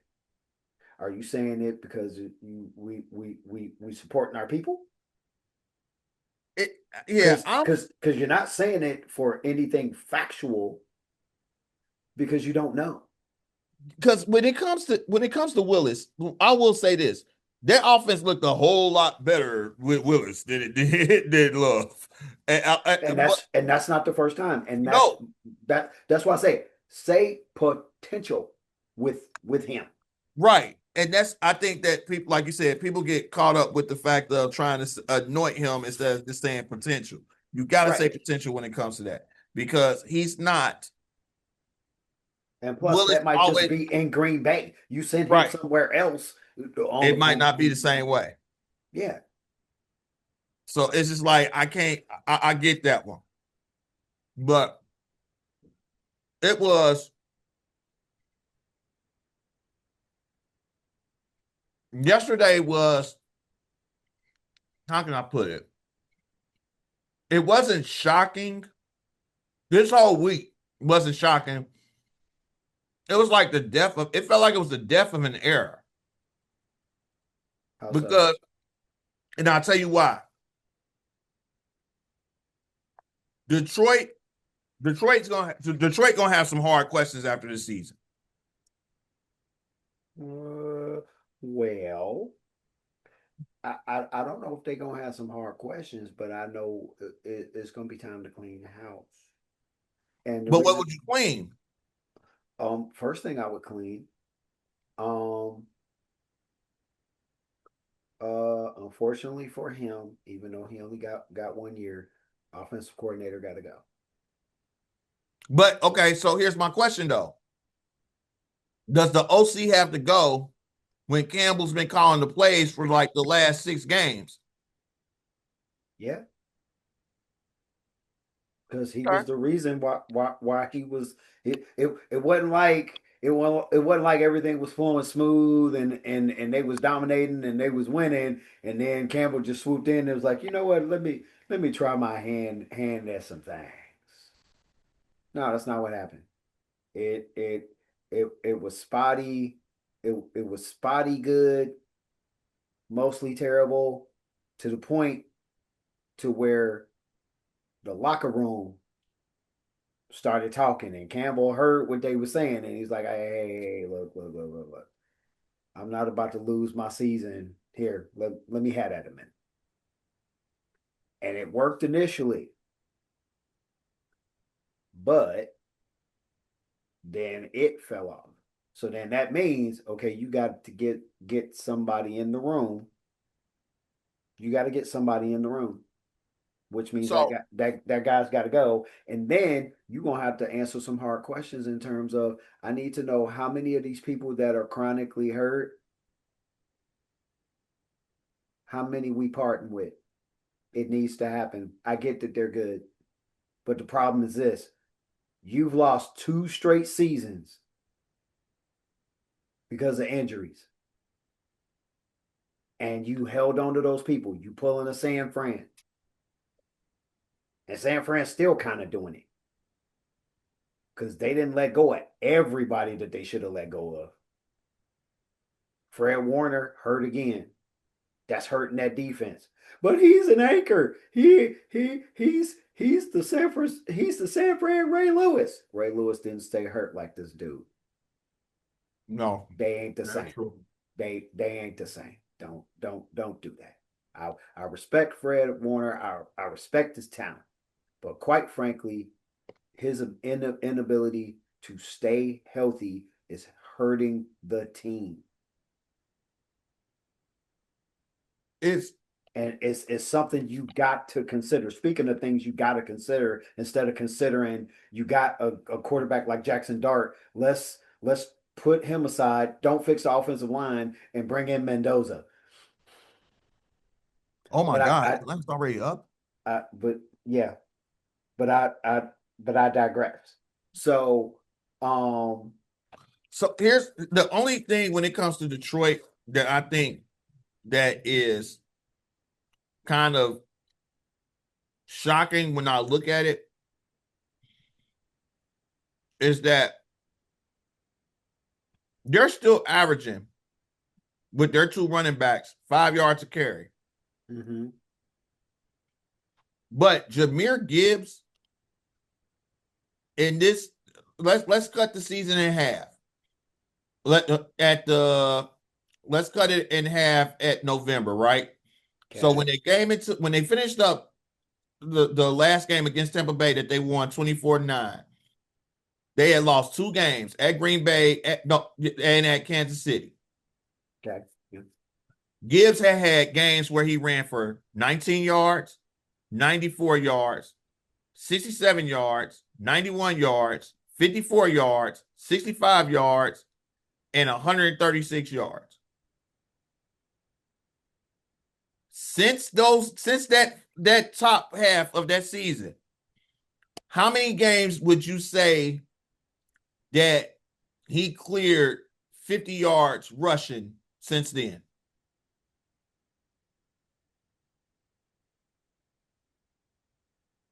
Three. How many you say? Three. No more than three. And you are right. He ran for the 142 against Washington. He ran for the 219 against the Giants. And he ran for 68 that following week against Green Bay. After that, his lowest. And if you notice, his highest yards was against two teams that if your defense can cause problems for their offense, their defense is going to be irrelevant. His last 3 games alone, and this 3-game losing streak that they didn't have. The Rams, he ran for 38. Pittsburgh, he ran for 2. And Minnesota, he ran for 41. Now, the sad part about that is that he had 47 carries for 81 yards.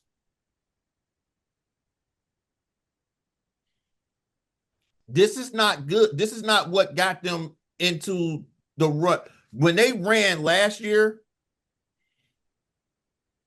against against the team that they had set up for the average, this is where the numbers will skew because he had those pop-off games. Mm-hmm. It's showing that he's got a 5.1 yard per carry. But realistically, he's been a 2 to 3 yards per carry running back all season.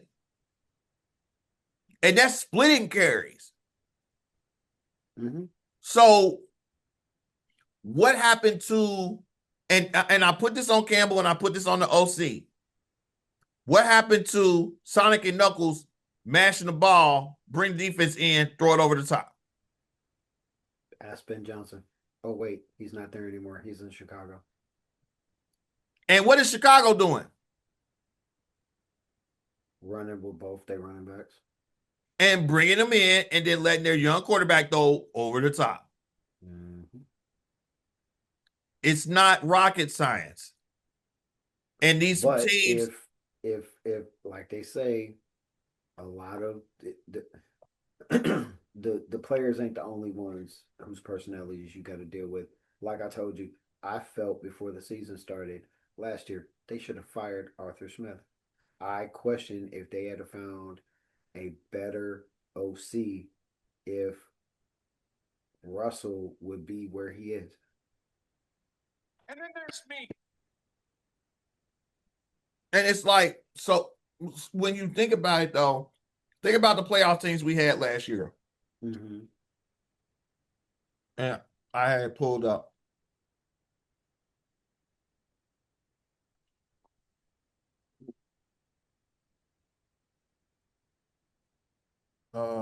No, wait a minute. 2024, sorry. Wrong bracket. No, that's right. It should be right. Yeah, here you go. So when you think about it here, both of your number 1 teams ain't making the playoffs this year. Mm-hmm. Your number 2 team is going to be your number 7 in the AFC, which is the Bills. And your number 2 team in the East technically is going to probably end up being your 3 or your 4 in the Eagles. So they didn't fall off too much.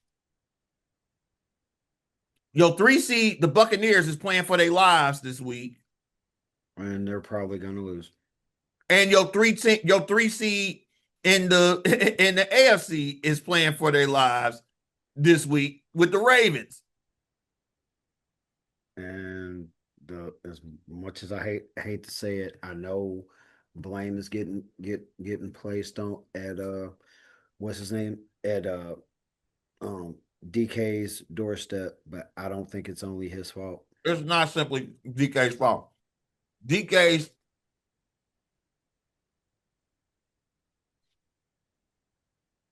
Jay Glazer releasing that statement during the pregame where he talked about where he gave the police report that was signed about the guy saying the derogatory comments, and that people around him during that game last season said that he said the derogatory comments to DK, and they said that Pittsburgh never knew about it. That's on Pittsburgh. That's not doing your research on your players. Well, it um some of the there I can't remember who it was, but there was an analyst that while they did not take all the responsibility off of DK, they asked a very important question. Where was team security? Why Yes, why were they acting like they didn't see anything? There because the were players some can't do nothing wrong. what there were some cameras that caught the fact that there was a few security around and they acted like they didn't see anything. And even after DK did it, you saw the one guy with the bald head just kind of come and tap him on the shoulder and it tapped him on the back and just kind of like hand gestured back toward the seats. It's That's not they got. it's not only on DK. It's not only on DK. It's not only on DK, but DK takes. I give DK 60% of the blame, and I give the sideline, the security on the sideline 40, fair. because the only reason why I skew it toward DK is you still know you're an NFL player with the shield and no in your uniform on. You cannot take a swipe at the fans. Yeah. And while we're on that subject, before we move on with this, can somebody explain to me who said it was a good idea for players from the opposite team to go into the stands for touchdown celebrations, turnover celebrations at an away field?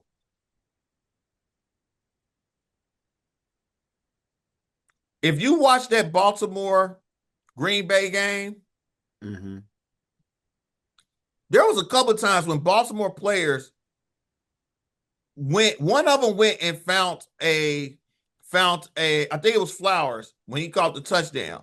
He went and found a Ravens player. I mean, a Ravens fan on the side of the thing, and tried to give him the ball or tried to jump up there to give him a hug. Surrounded by a whole bunch of Green Bay people, you saw the Green Bay person take a swipe at him, and you saw security right there. Then a few plays or later on in the game during the turnover, the defensive players did the Lambo leap into a crowd of Green Bay Packer fans. That's not new. But that's not smart. True. Because remember, our your one of the at least Bengal Hall of Famers is what he'll be. Um, Corey some might Dillon. some might say that he belongs in the some might say that he belongs in the Hall of Fame for what he did while he was a Bengal. No, we're talking about your guy that is on nightcap, Mr. Oh, Ocho Chad. Cinco.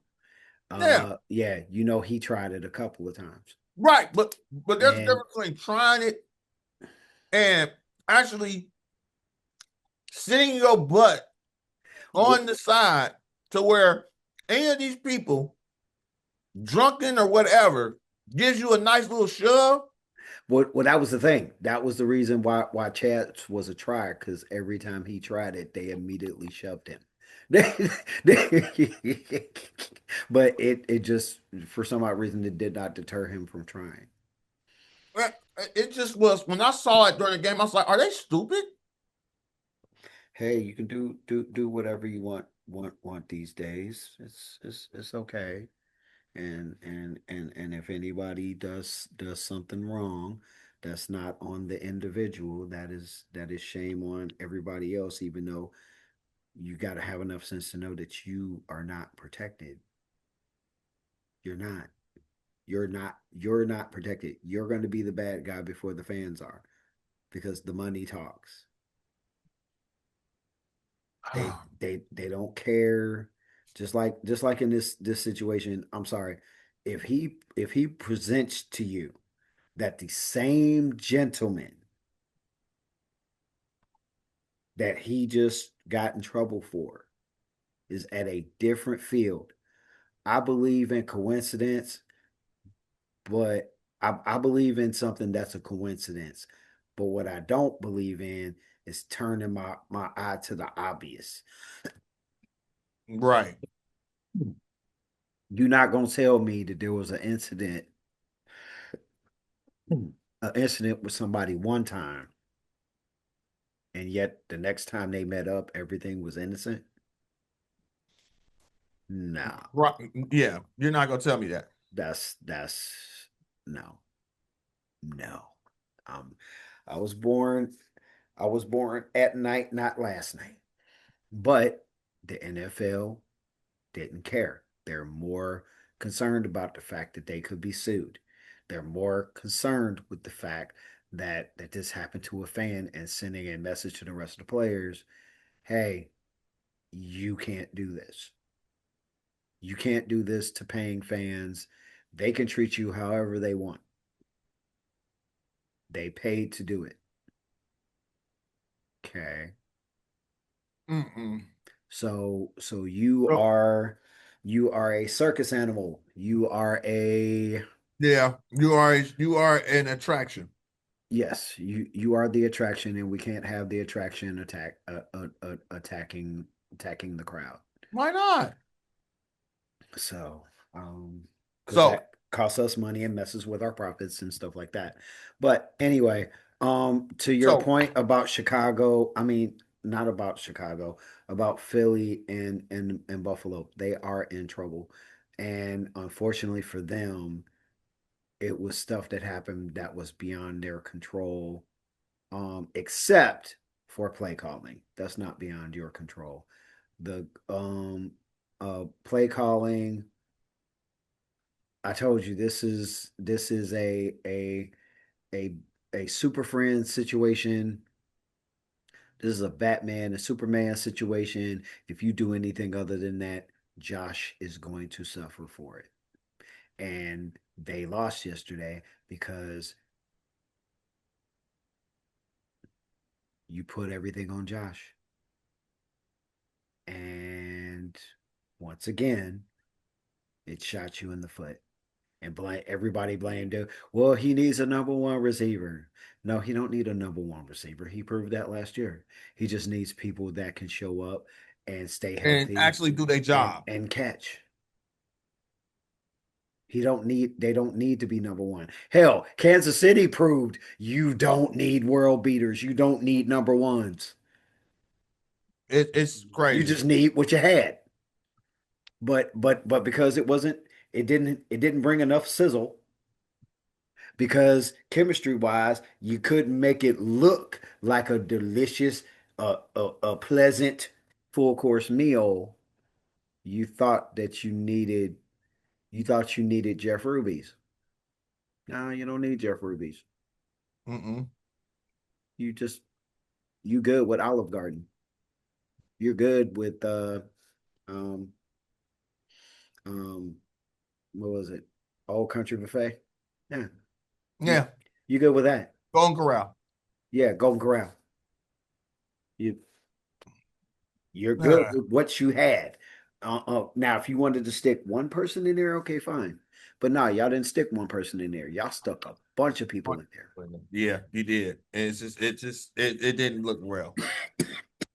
All right. So how many teams from last season's playoffs you think made it this season or could possibly make it this season?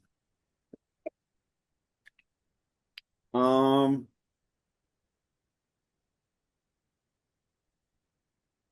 let's see, from the NFC, off the top of my head, I know Philly's in. I know the Rams are in.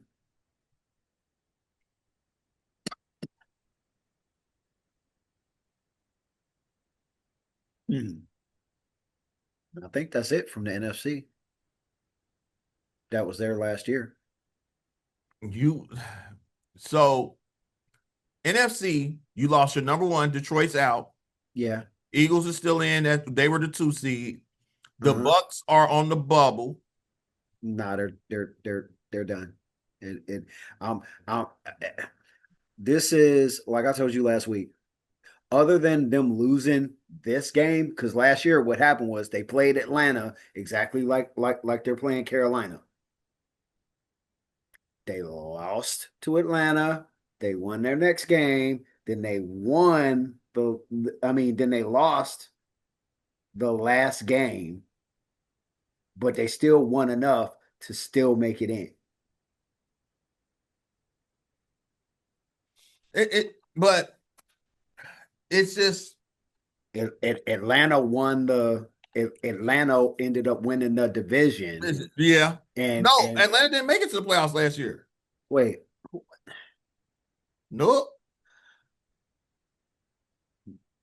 now I gotta look because that played out. Now I gotta look and see how it played out because there was something that happened where Carolina upset Atlanta, and that put Tampa Bay in. yeah, But Tampa Bay but backdoored their way in. yeah, that was the only reason they got in because they lost to Atlanta both times. Yep. So I at least got that part right. Okay. Yeah. So so Tampa Bay, you're saying that they're out, so that'll be two. The Rams was the 4 seed. The Vikings were the 5 seed last season. They're out. Yeah, well, I mean, The, the Commanders was the 6 seed. They're out. had they never had Minnesota never called themselves getting into the Aaron Rodgers sweepstakes, Yep. Darnold should still be in Minnesota. Yeah. And McCarthy should have been trade bait. Let Mm, him go to another team to help build with it. meh, But meh. I don't know about that part, just for the simple fact that it would have given him a chance to fully heal up. It would have given him a chance to learn. Um, because I don't think because of all the extracurriculars that happened, I think that stunted his growth also. He basically got thrown in because the same issue that they had last year that ended up knocking Darnold out of and them out the box in terms of being able to do anything. They still had the same problem. Line's still inconsistent. Only now you got a complete rookie that's coming back from injury. yep.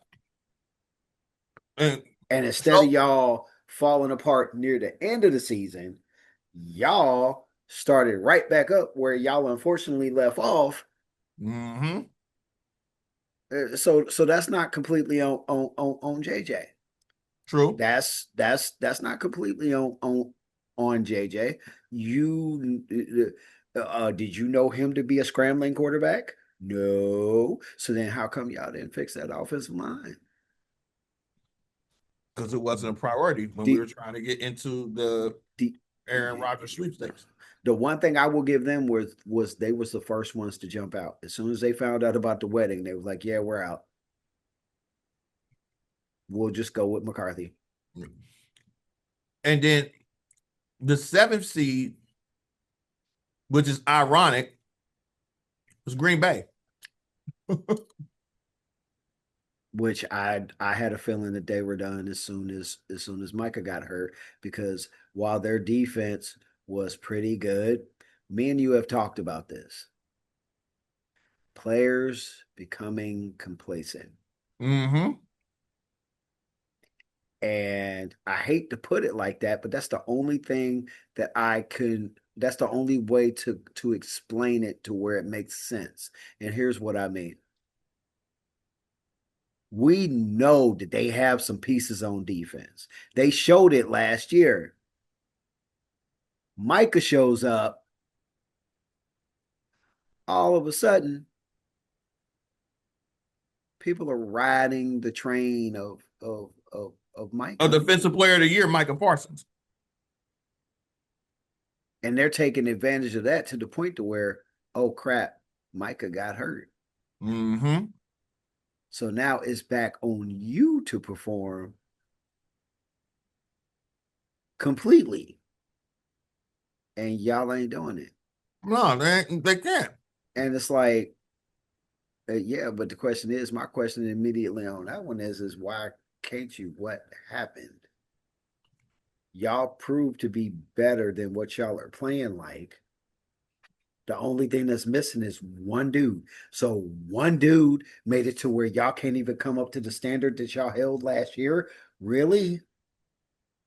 That's what we're doing? How much are y'all being paid? Why do you deserve to be here next year? Uh, uh, You in Green Bay. This ain't the Raiders. This ain't Carolina. This ain't Miami. This ain't this ain't the Jets. This ain't the Giants. You are in Green Bay. The history of Green Bay, we win. We pick the best players. Good God, this is some sloppy basketball. Sorry, watching the Cleveland Spurs game. Um, oh yeah. yeah, my Spurs, they looking sloppy. The Cavaliers are looking sloppy. I'm seeing the Cavaliers stealing way too many balls from them. And yeah, I'm not liking it.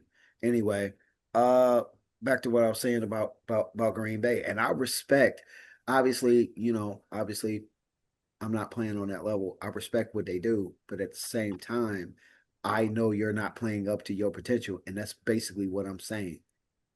Why aren't you playing up to your potential that got you to the playoffs and had people wondering if you could be it? I knew that you weren't going to be it because I knew that there was going to be front seven defenses that could put pressure on Love, and because y'all are y'all are holding on to Jacobs, who is just not who he used to be, and therefore it's time to put that horse out to pasture. As much as I respect him and I liked him since he was with the Giants, and he's a talented dude. But his injuries, and then when he is in, he's just not what he was. And you guys aren't like pulling a pivot and going to the backup and making him, putting him at the forefront and backing Jacobs up to like third down and stuff. Nobody's making that adjustment. Why? Jordan Love No, Jordan Love needs a run game. he needs a run game. It's not gonna get any better for him if they don't get something for that. And then also, well, while we holding on to all these, what year are all these receivers in? Um, Or for Green Bay. 1 second. And then I'll transition into the other part of that. Now, with all that turmoil that's over there in the NFC, right? Yeah. How many teams from the AFC you think are not in the picture from last year than this year? Let me think. The answer gonna shock you when you think about it. We know. Okay, so who all was in it last year? God, what a difference a year makes. Let me think. Does it really? Um, it we don't the way it's looking and the way Buffalo's playing. I don't know if we can for sure say that they gonna make it in. They no, Um, they in. They already got a okay, spot. so they're in. Who else was in from last year? I'll Was work it my way backwards. was it Denver? Denver was the 7th seed. They lost Yeah, to the Denver. Bills in the first round because they was at what's called. You gotta remember, Denver has a shot at being the 1 seed.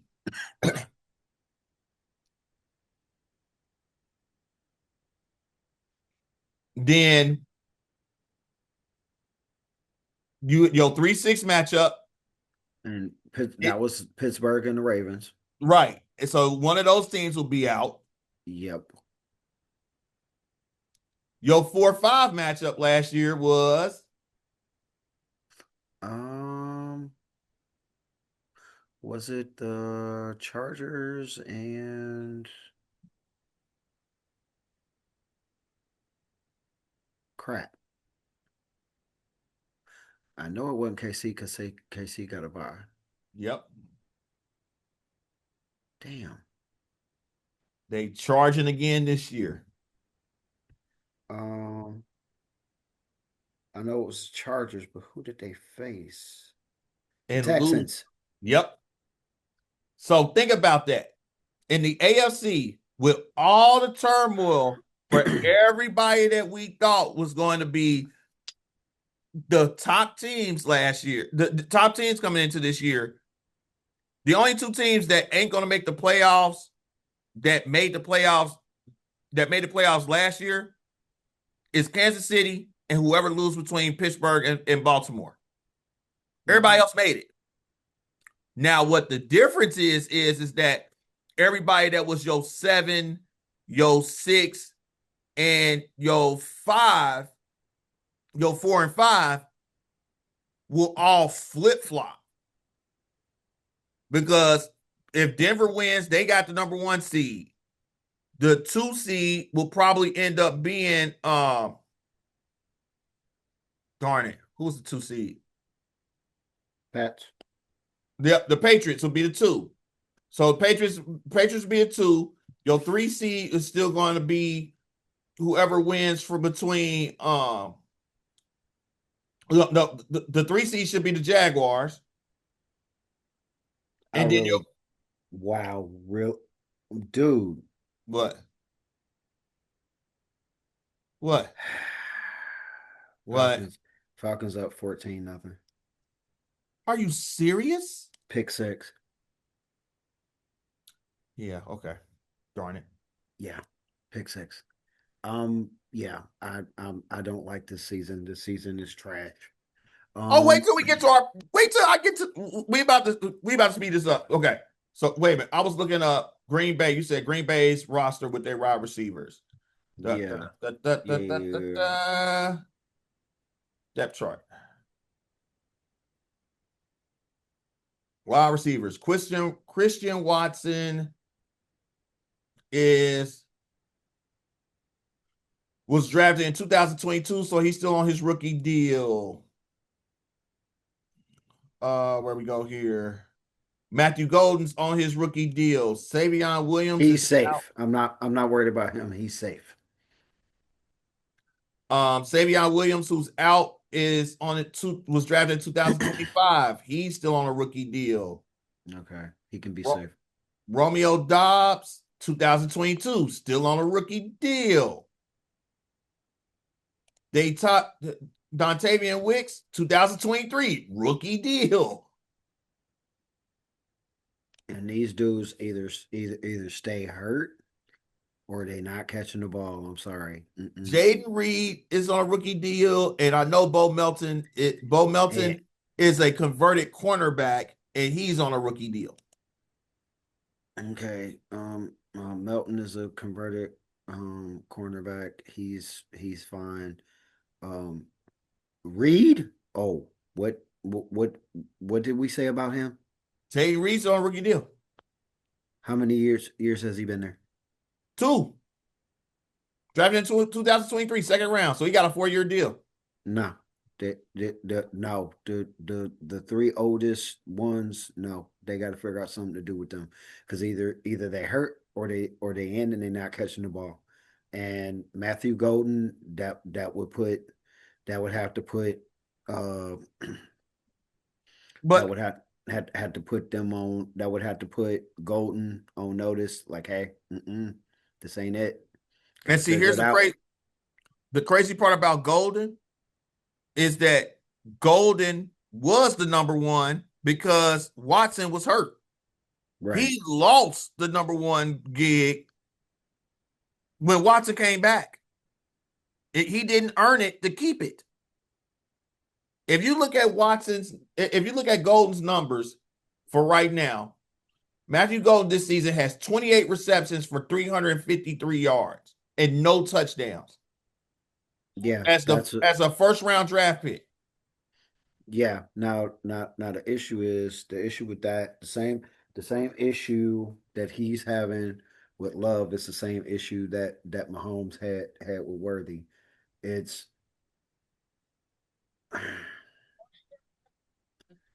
it's easy to make these picks, but it- does the quarterback have the personality that he needs to get the proper chemistry and understanding down, even if y'all got to stay after practice with each other, even if y'all got to show up over each other's house like Ray Lewis used to do with a lot of the defensive people. Ray would let them know, like, hey, this is my house. You new here. I'll see you at my house. Bring your playbook. That's it, you have to put in, you have to be willing to put in that work. And I question, obviously I don't question the talent of Worthy, I don't question the talent of Golden, but I do wonder what are you guys doing to get on one page with your quarterback, because you have to be, or else you're wasting the talent, you're wasting your talent essentially. Here's what scares me about Golden. You were the first wide receiver drafted by Green Bay in the first round. Mm-hmm. You had the person that was ahead of you was out with injury coming back. Mm-hmm. In your first games before Watson came back off an injury, Mm-hmm. first game of the season, 2 targets, 2 catches. Second game of the season, 2 targets, no catches. Third game, 4 targets, 4 catches. Fifth game, 6 targets, 5 catches. Next game, five targets, 3 catches. Game after that, 4-4. Game after that, 3-3.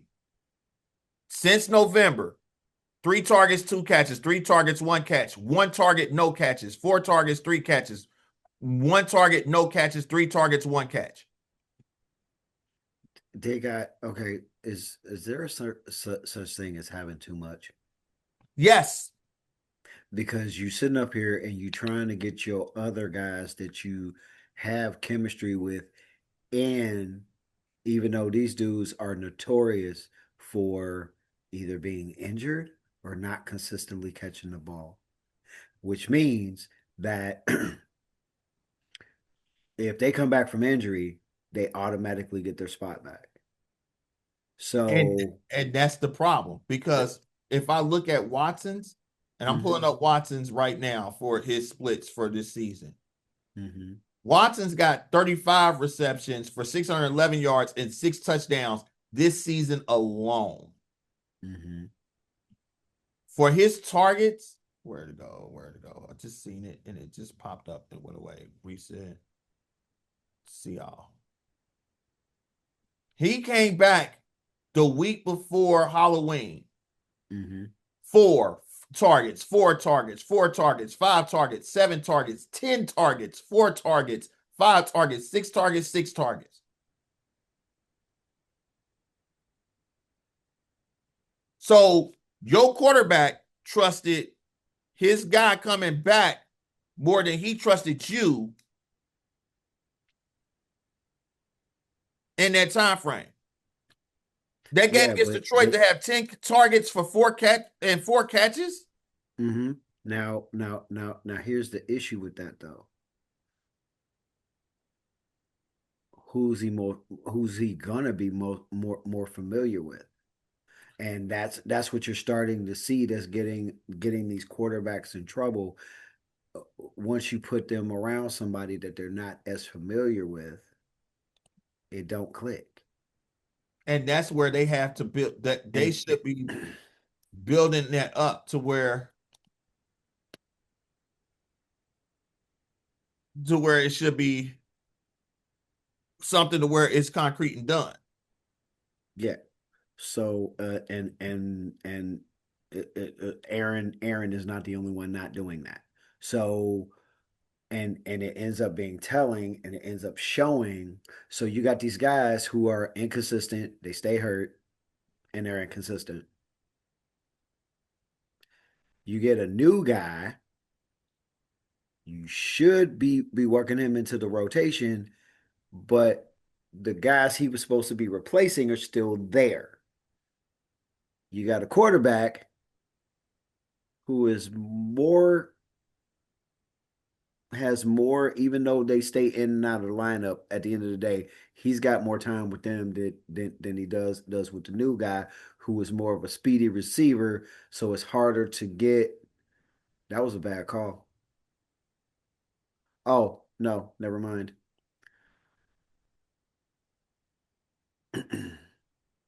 um, uh, you're going to stick with who you're more familiar with, even they might be inconsistent or whatever. You're gonna keep trying to fit that square peg through the round hole. Round hole, and it makes it to where it just bangs against the wall when it And comes. and that's another thing that's hurting Green Bay. So on top of the fact that you get the happy feet and you get squirrely and you start making bad decisions as a quarterback, you got tunnel vision in terms of who you want to throw the ball to and who you're comfortable with throwing the ball to, which is leaving Golden in the lurch because when one of them goes out hurt, you don't really, and that it isn't that also on the offensive coordinator in terms of like Mhm. making sure that there's some precise play calls to where y'all are familiar with each other. See, this is a whole big picture situation. The big picture. I like that. The big picture. What is the big picture? Everything is never just simple, simple, simple. Not completely simple anyway. There's always some context or some details What? that makes things tricky. What's up?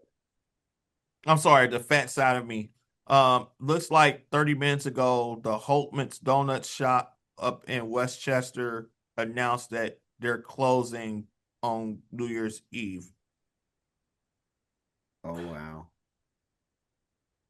Their maple bacon donut is like, you know, I don't even like maple syrup or anything, but How can you not like maple? hey, I'm Maple's sorry. good. I don't know what it is. Something about the twang, the nutty taste in it upsets my stomach. But Oh, okay. Well, yeah, yeah. yeah, but don't get me wrong. I probably would. I'm going up there. They're gonna be packed. I'm going up there first thing in the morning on New Year's Eve. All right. So this week our picks suck, Yeah. and you have taken the lead back How the hell did I do that? because you went 9-6. No, not yet. Yep, 9-6, Holy crap. and I went 8 and wait, I can't be right. Hold on, double check the math. No, I got Yeah. it up there. No, it is right. I lost our head-to-head games. I lost. Uh-huh. I lost both of them. Oh wow. So that's what messed me up. So you're 9-6 right now. I'm 7-8. Did we both pick the Rams? Yes, we did. That's not looking good right now. Yep. And So if this ends up this way, you will be up one game with 1 week to play. all right. And we lost. When I say we lost some games that we shouldn't have, we lost some games we shouldn't have. Oh, I know. That's why I didn't think I had a good week. When you said I won 9 games, I'm like, really? We won the Like, Dallas game. We lost oh, the Detroit Minnesota game. We yeah, won the that Denver shit. game. We won this Bengals game, which only thing I'm gonna say about the Bengals is that I hate this. I hate this with a passion. I hate this abhorrently. And the reason why is that in this city, with what's going on, you're going to sit there and acknowledge the fact of they're gonna bring Zach back for another season because they're all holding on to now the fact of if Joe didn't get hurt, even with and the defense would have started gelling like they did when they have, we would have won a lot of games that we lost while he was hurt, Well, and we would have been in the playoffs. mhm. And the sad part about it is that you're probably right. And we All you probably need would have is some lost in the first round. details. All you need is some details to mess up a decision. Right. And And I've lived through that. I got somebody named Boomerang. I let her in way too many times until it was time to stop letting her in, and uh and then even to the point of couple weeks ago, I had to end the friendship completely. I you because it brought me out of my happy place, and I had to start delivering some reality and some truth. But like I said, the way everything came out, it was like that's why I've been avoiding people. And just like and you brought that out of me, so you need to go for now. Um it just I don't when they started kept on saying that he still had 1 year remaining on his contract, I was like, just lose out, just lose out, just lose out, just lose out. And not only have they not lost out, they've shown out in some ways, shape, or form. And people are not taking to the fact of there are two lesser talented teams that you did this to. they're not going to take they're not No, they're going not, because a win is a win. yeah, and that's why I hate that phrase. Yeah, I hate it too. I hate that phrase. A win is a win. I don't want to hear it. And that because that's the reason why you sit up there. Well, what happened? Why did my team let me down? Well, the potential to let you down was always there. You just took the little victories and turned them into things, turned it into something that it wasn't. So that's not on them. That's on you. But don't let personal accountability get in the way of a good time. Um, But it's just it's sad. But yeah, so we won that game. You beat me with the Baltimore versus Green Bay game. Baltimore finally used their brain. Give the ball to Henry. Give no, the no, ball. no, no, no, no, no, no, no, no, no, no. And ain't nobody, nobody's talking about this. They're not. They're putting everything on the coaches, and it's making me mad. Henry Nobody is protected the is ball. is addressing that the thing that you put on hardball. Are your players deciding their rotation? Huh? You they literally glossed over that. That is part of the reason why we've been seeing this, and it didn't come out until that last time that they lost last week. But they glossed over it so that they could focus on blaming Harbaugh. And I mentioned it last week, and nobody wants to talk about it because nobody wants to hate on the king.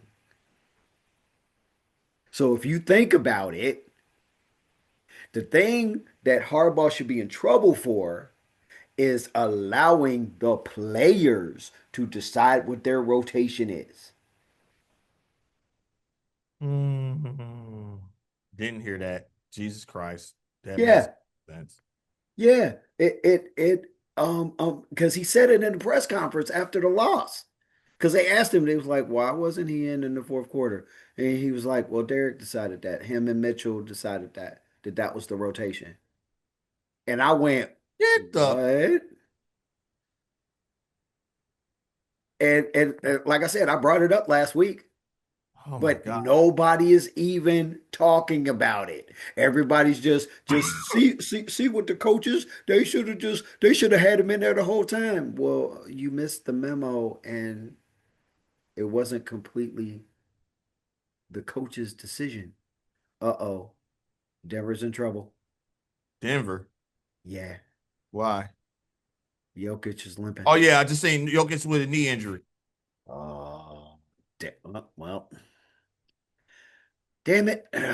Every time you think OKC gonna have some competition, somebody from Denver gets hurt. Um, Now that's gonna kill them. Oh yeah, that's going to completely destroy them. It's over for that one. Mm, interesting. But yeah, so yeah, and nobody wants to talk about it. Everybody is trying to pick a narrative as to what's going on in Baltimore between Harbaugh and it's not just Harbaugh. It's what's going on between the Ravens organization and Lamar and his mama. And I say his mama because his mom's his agent.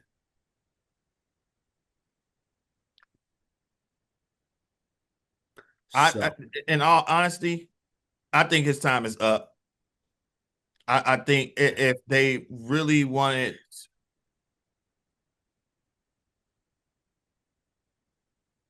if they really wanted to, they and would I they think would that need to do it. I think they and I think they tired of his mess. That's why all that stuff came out. Yep. They not winning championships. Eventually, everything is gonna come out. It's like, no, you're not gonna keep on painting this narrative about us. And if I was Derrick Henry, I would don't say nothing. I would. Just keep doing what you doing because the last thing you want, because Harbaugh was slick about it, but he did it.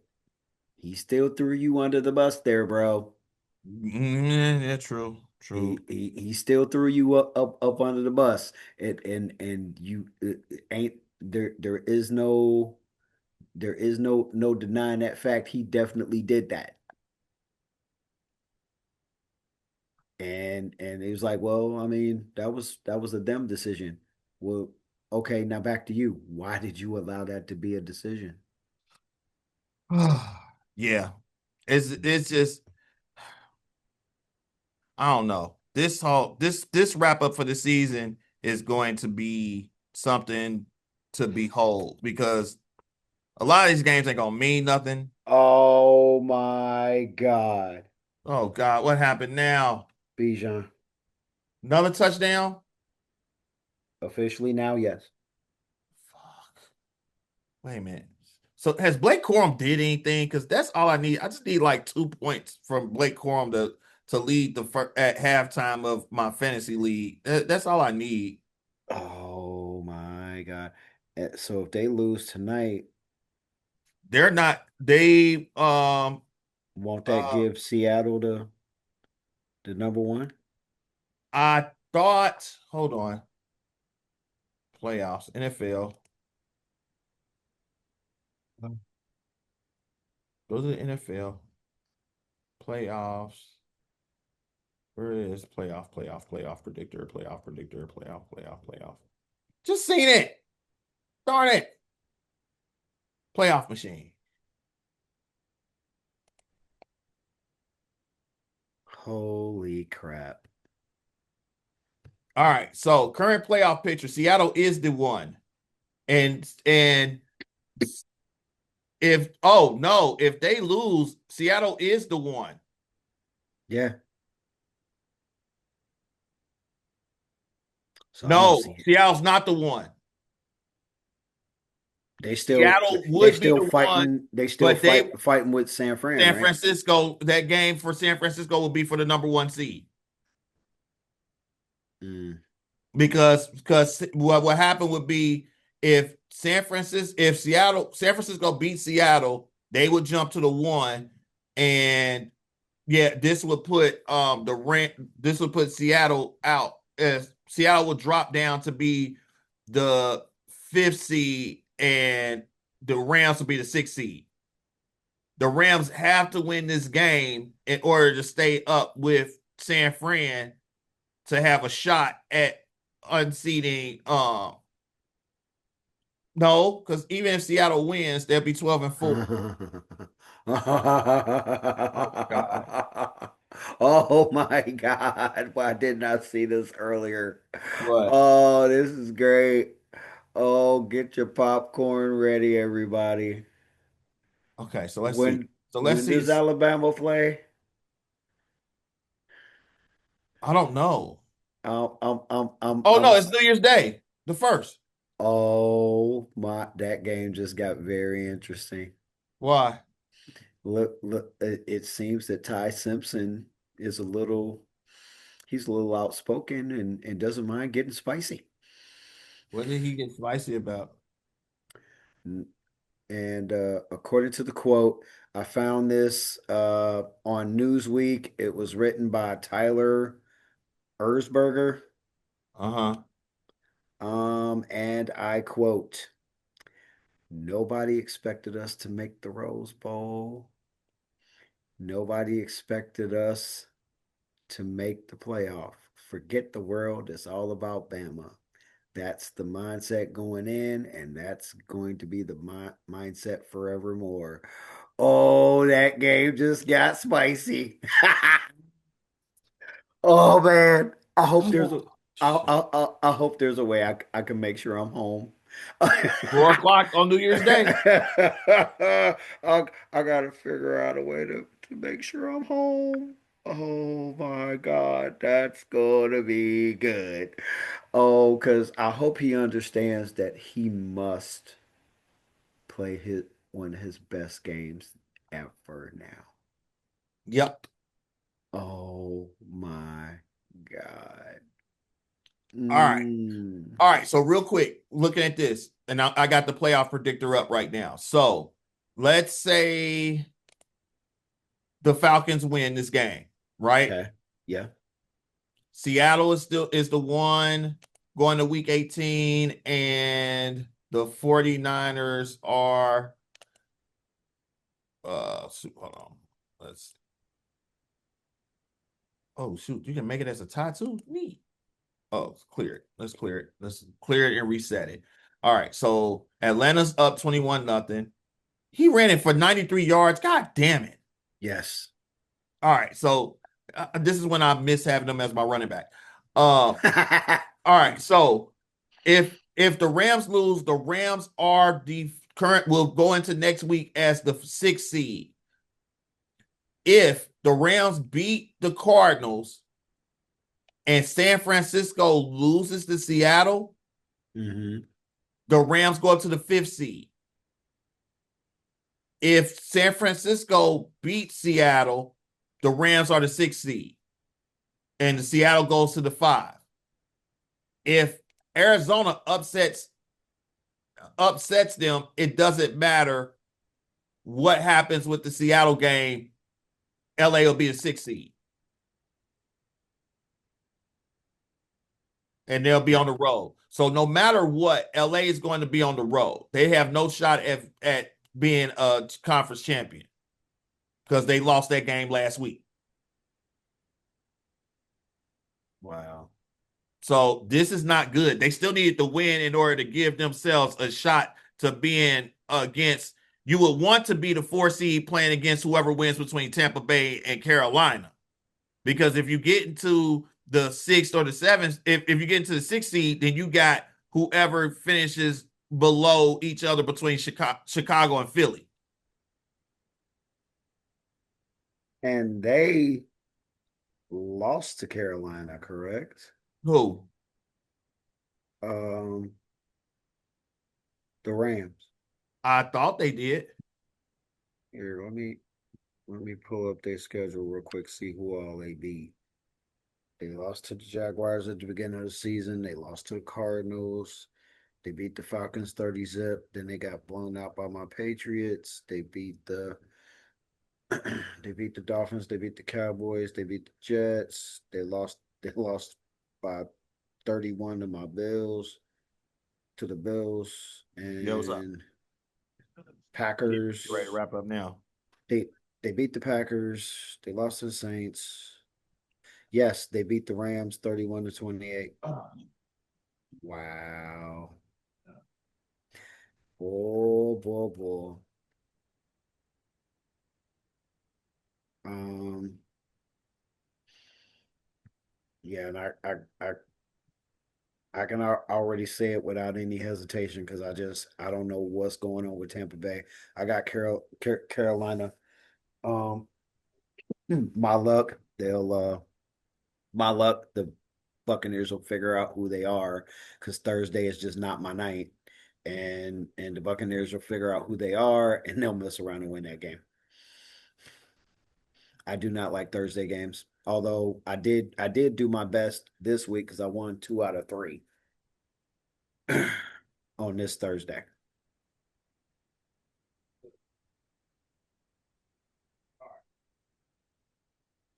So, um, looking at everything, this is looking to be very, very, very, very, very, very spicy. A, Yeah, this is a about to be bit. a spicy week, and we need So, to run through these picks. And I uh, have to make sure I pick opposite of you at least twice to have a shot at this thing. well, Strategic. I hope you don't do it this Thursday. Although Thursdays are not my day, especially when it's a There's no Thursday standalone games game. this week. Uh, No Thursday games. Everything is Sunday.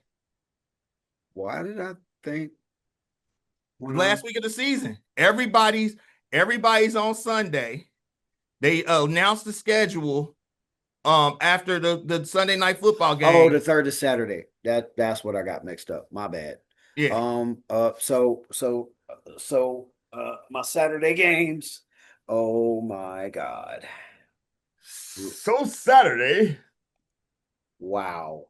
Um, Yeah, that's why I said this is about to be spicy off the rip. Carolina. I'm going with Carolina. I don't know why Tampa Bay is favorite the way they've been playing. Um, You go. I can't. I can't. I It's the Baker. it don't matter. The past 2 weeks they have a team that should have been good enough with them having all of their people at full strength. They they they should have had enough to beat them, but since they're not using Rashid White and Irvin on a consistent enough basis to where they're not putting everything on Baker, I don't trust them right now. I trust that they're going to try to put everything on Baker. They're going to play another tough defense, and it's going to be a long day for Baker because clearly there's something going on with the line, and the line ain't it. So it okay, all right. You putting everything on Baker. Uh, uh, uh you you you gonna die on your ship. So Carolina already beat them once. After Tampa Bay lost this weekend, I see no reason why they can't lose to Carolina again, seeing that that's what they did with Atlanta last year. So yeah. All right, so you're going with. You said you were going with Carolina.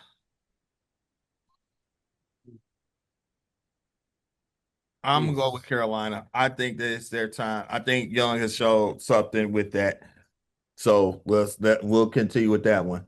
All right, the nightcap, the game, Seattle versus San Francisco. Mm, mm, mm, It sickens me,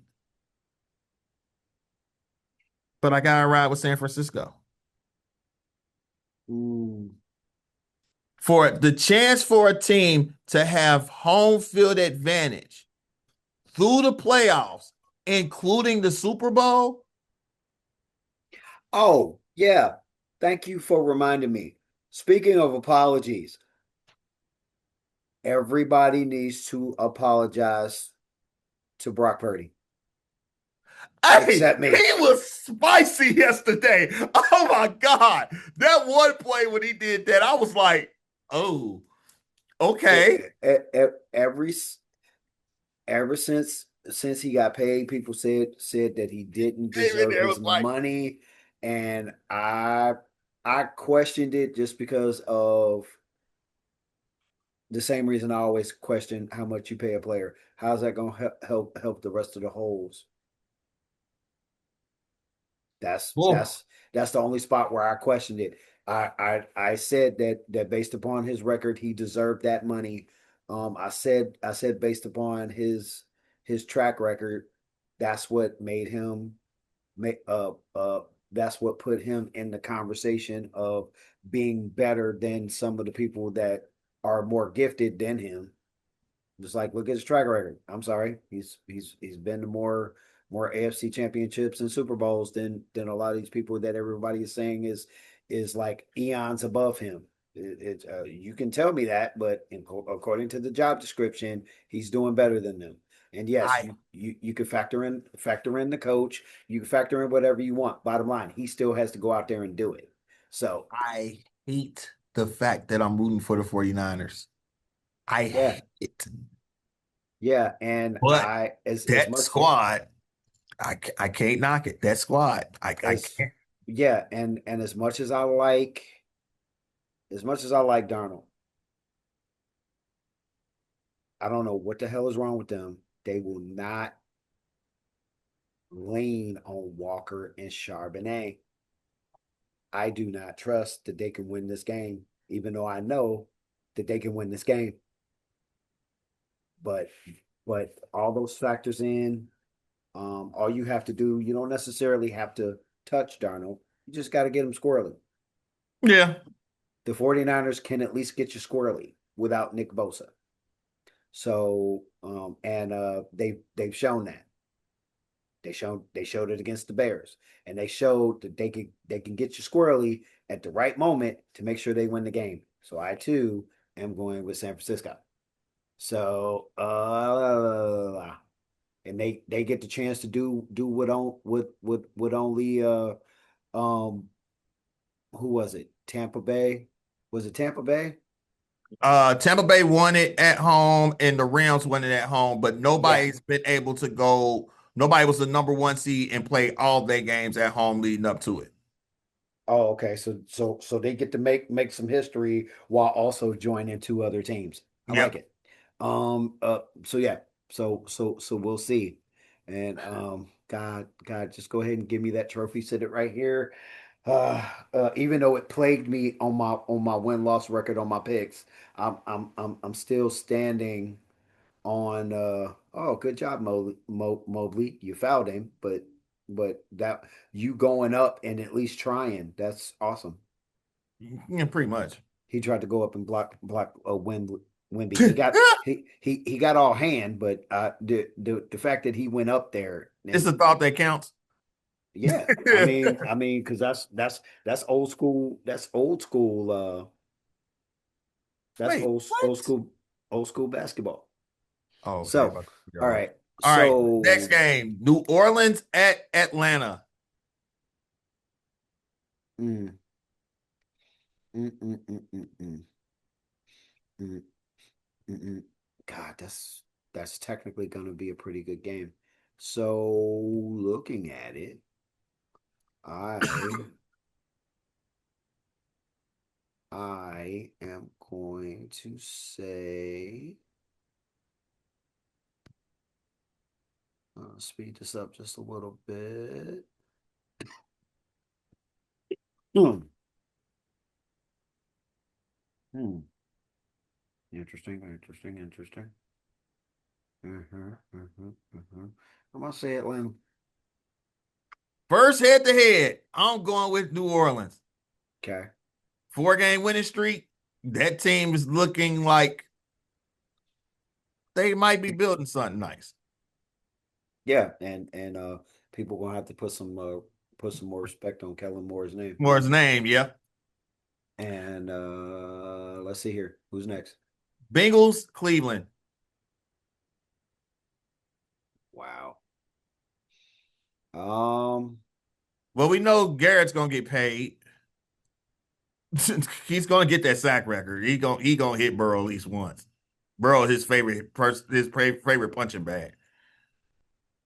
Which it yeah. was interesting as hell that he didn't get a sack against Rodgers last week.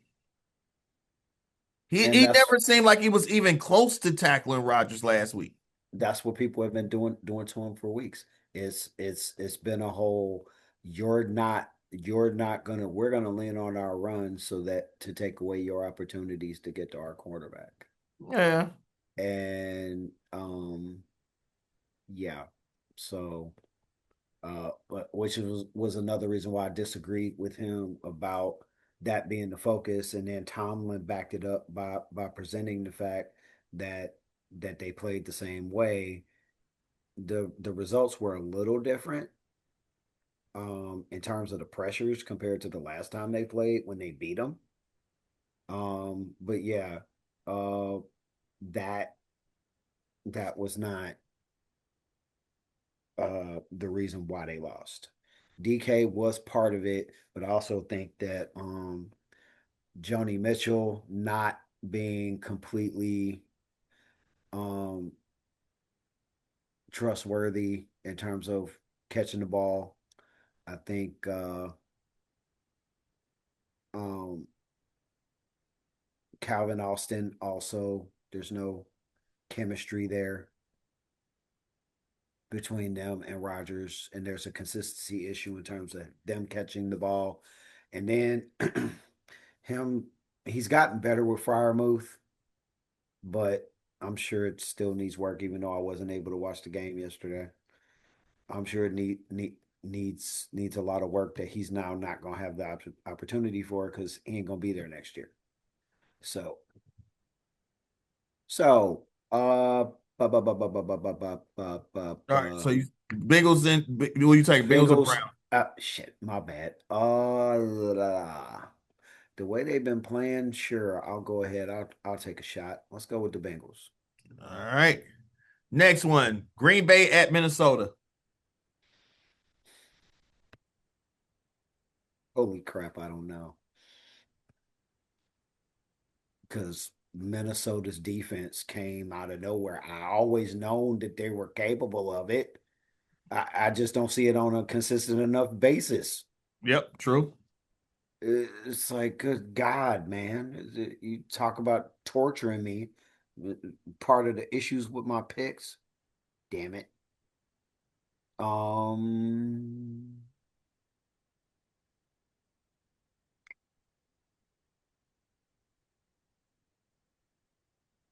hmm.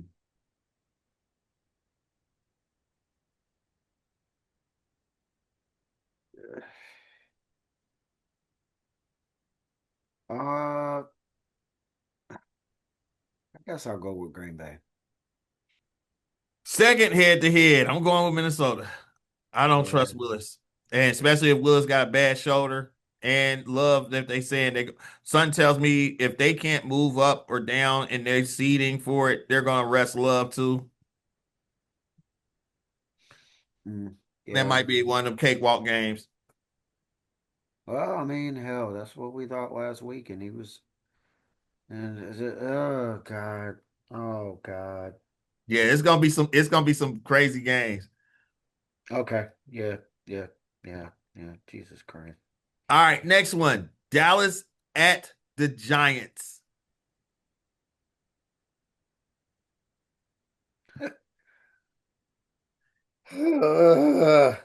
Dak is playing for the passing title. Wow. He's playing for the passing title. Well, and he's also playing because he wants to. He feels that the fans deserve that, and I respect that. But they ain't at home, so what does it matter?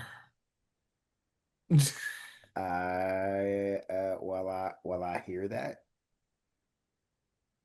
and I understand where you coming from. I know. Yeah, I'm gonna go. Let's go with let's go with Big D.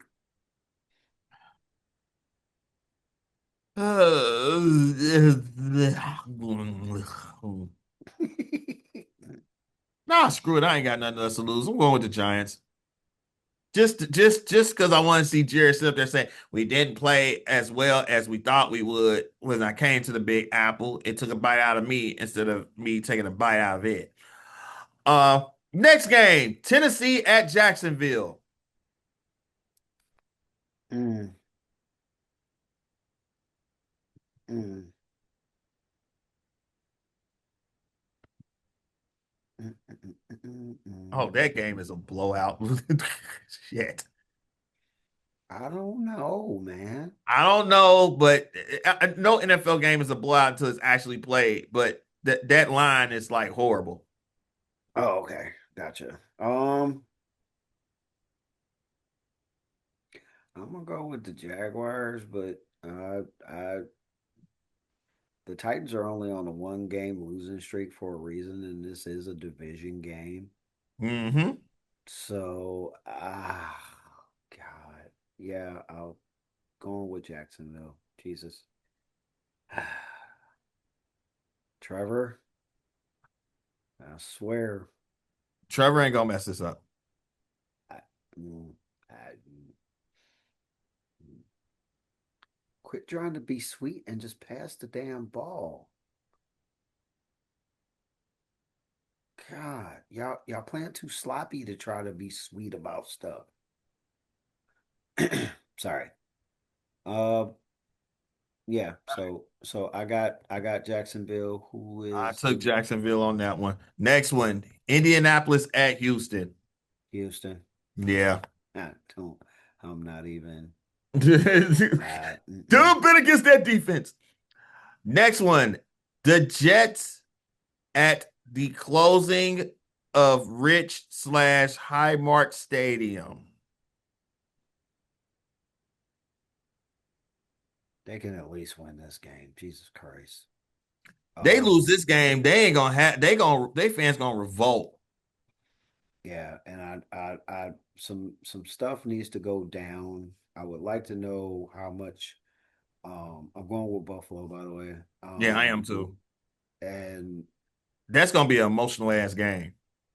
yeah, it's going to be an emotional game, and then on top of that, it's going to say some things because the fact that the fact that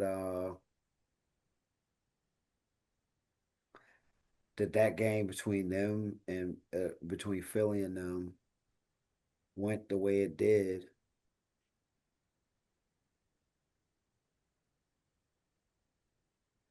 it, and neither one of them came out looking very good. No, neither one of them came out looking good. But for Buffalo, So, Buffalo, you're playing for the right to try to continue to keep that hallowed stadium open, not even just for yourself in that ranking. For that, you needed to give yourself a chance, and you didn't do anything to the last half of that fourth quarter. You can't blame nobody except for yourself. So this is they better send it out on top, or Buffalo gonna open up a new stadium and they gonna have fans ready to throw snowballs at them that they made that ain't snow, it's concrete. Um, right. all right, Detroit at Chicago. Mm. I've lost all faith, Chicago.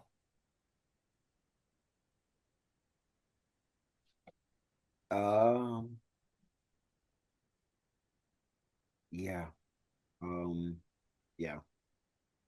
And it's gonna be real interesting to see what's gonna happen with all of these teams. Mm-hmm. And because I'm hearing so many things that's like annoying the hell out of me when it comes to like places that people can go to like make teams better. Like Lamar going to the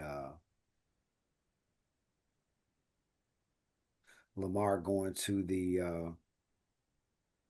Jets. Are you insane? No, I that just think I think he would put the definite kibosh on that. It's like, yeah, I'm going somewhere. I ain't going there. you never knew. Same plan. If I he wouldn't expect it. willingly goes over there, it's literally like he's saying, number one, the Jets shouldn't even be trying to entertain that for the simple fact of you're going to have to pay him, and you got other things that need to be addressed and need to be fixed, and you got some decisions to make on some of the people that you brought in, and if they need to stay, if you only put them on a 1 year contract, you got people that are already there that you need to decide, is it time to go, what's their mindset. do they vibe with the head coach? If they don't vibe with the head coach, let's give them a new home so that we can get people in here so that people can quit calling for this man's job. It's and so the Jets can actually do something. I might be a fan of the Patriots, but yes, I would like to see them be as competitive as the teams used to be, whether it's the Jets or Miami or Buffalo. I want them to be competitive. I would like to see how it would truly play out. Who's truly going to take the top? The competitive side in me would like to see it because Yeah. at the end of the day is going to truly tell you how good your team is if everybody that they play is actual competition and it's actually a chance that they could lose every game. That's actually better. That should be the way that everybody should want it, whether you're a direct fan of the team or not. So, who we got next? Los Angeles and Denver. Wow, I hate that game. No, you don't. Herbert's not playing. Mm, mm. Trey Wait, Lance is your starting quarterback. Already announced. whoa. They're sitting him out because they want him ready for the playoffs. He's still been playing with a broken hand. Yeah. Wow. Yeah. Mm. Oh, so that's why I lost my Chargers game. Is that why I lost my Chargers game the other Mm-mm. day? Mm-mm. Oh, okay. Because I was not expecting to lose that Chargers game. That actually angered me a bit. Yeah, we'll I'll go with Denver. Mm-mm. Yeah, as soon as I seen that one, Denver became the de facto winner for that one. All right. Kansas City at Vegas.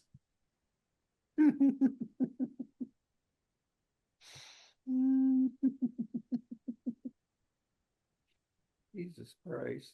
I don't. Ew.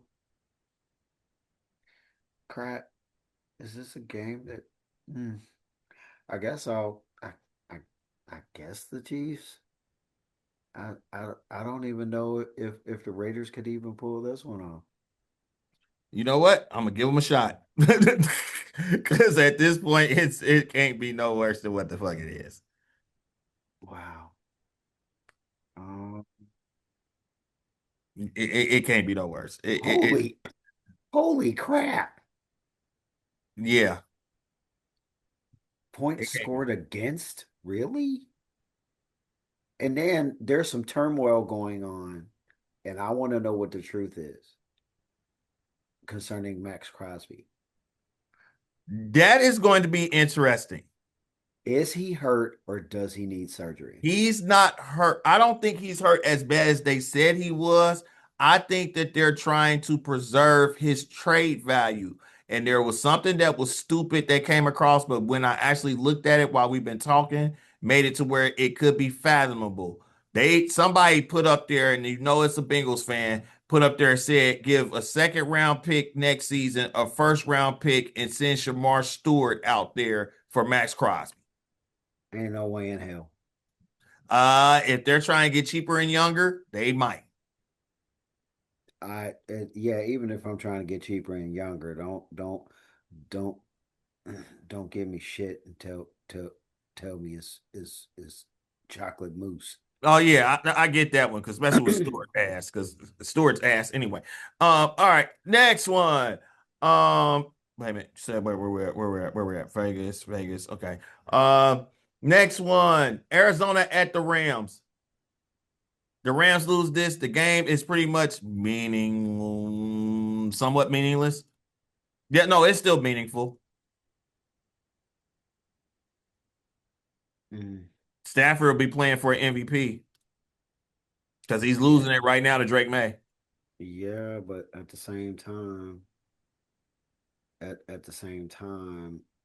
I would not be surprised if they sat him. You would sit him to where you think about what you're saying here. I wouldn't. No, No, nobody would ever be allowed to sit on my team. If you're a person that wants to sit the last week of the season, I wouldn't be the coach. I'm looking at it from this standpoint. If you play and you win and you get to 5, you'll either be in Carolina or Tampa Bay for a game. If you lose, you're either going to Chicago or Philadelphia for a game. And you know what happened when the Rams got to Philadelphia last year in the snow. Yeah, but the defense wasn't the We defense. can't say nothing about that Rams defense because look at what the hell they doing in Atlanta right now. No, no, no, no, no, no, no, no, no, no, no. Chicago's defense. I mean, not Chicago. Philly's defense is not what it was last year. But if it's snowing, that's the thing. If it's snow, it's a different thing than sunny California or even sunny Carolina. Oh my God. This game is about to be a massacre. Tampa Bay scored. Arizona, Atlanta scored again. Nah, but they caught a. Oh, oh no, I'm sorry. Bijan just took off for another bunch of yards. Oh God damn it! All right, let's wrap this up. It's 10. Yep. So who you saying? Rams or Arizona? Rams. All right, Miami at New England. Mm, New England.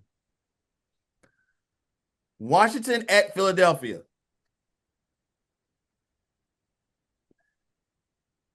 Damn it. Philly might sit their starters. Uh, I'll say Philly, but I need to know if they Put a if question mark next to it because I don't know if they sit in their stars either. But even with that, I don't trust Washington. mm. And the coup de grace, Baltimore at Pittsburgh.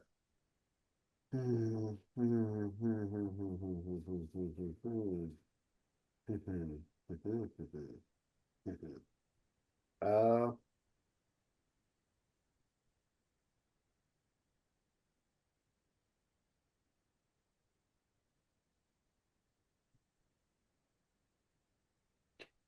um part of me wants to say Baltimore, but they're talking about running, and I got burned the last time I went against the Steelers and found out they brought back their run stopper. So I don't know. Um, let me and Lamar's probably not starting. And if they can't run, I know that Pittsburgh is in a bad spot, but I still don't see them being able to win. Quick doing all of alley oops. He can't get them. God, that's irritating me. He done missed like the last four he done tried. Uh, anyway,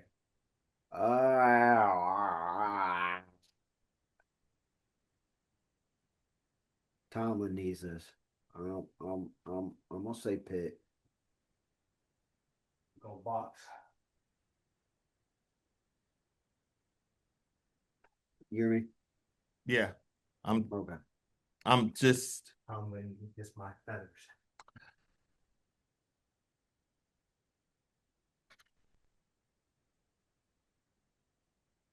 screw it. Baltimore. We got 5 head-to-heads next week. You They're took in. Kansas City. I They're took in Pitt. Vegas. They're in Pitt or they're in Baltimore. They're in Pittsburgh. Okay. God, that you mother. Oh, that is horrible. It is a horrible. This was like the At worst wrap up that it could be for a season on here. at home, the Steelers are 5-3. On the road, the Ravens are 5-2. I know. Wow. Just wow. Mm, mm, mm. Mm, mm. Wow. This is all right. Well, We will have a definitive winner no matter what next week, folks. Yes, yes, yes, we will. Because either I'm gonna go down like a sinking pile of dew, or pull, I'm gonna pull out a rabbit and win this bad boy by one. I don't know because I went from 11 or 12-4 1 week to looking like the Bengals at 7-10 the next. Who knows? But if anything, we know this season has been crazy. Look at the score right now. Nobody would have thought Atlanta would be up 21-0 right now. No, But and that's exposing the Rams, which is making the playoff exactly. picture, making the playoff picture look Very, unnecessarily. very cloudy with a Yeah, chance of meatballs. but Dante Suave, Mr. J, Four hope hours. hopefully, 4 hours. hopefully we will have Drew next week. Other than that, everybody have a happy new year. Enjoy Happy the New bowl Year. I hope games.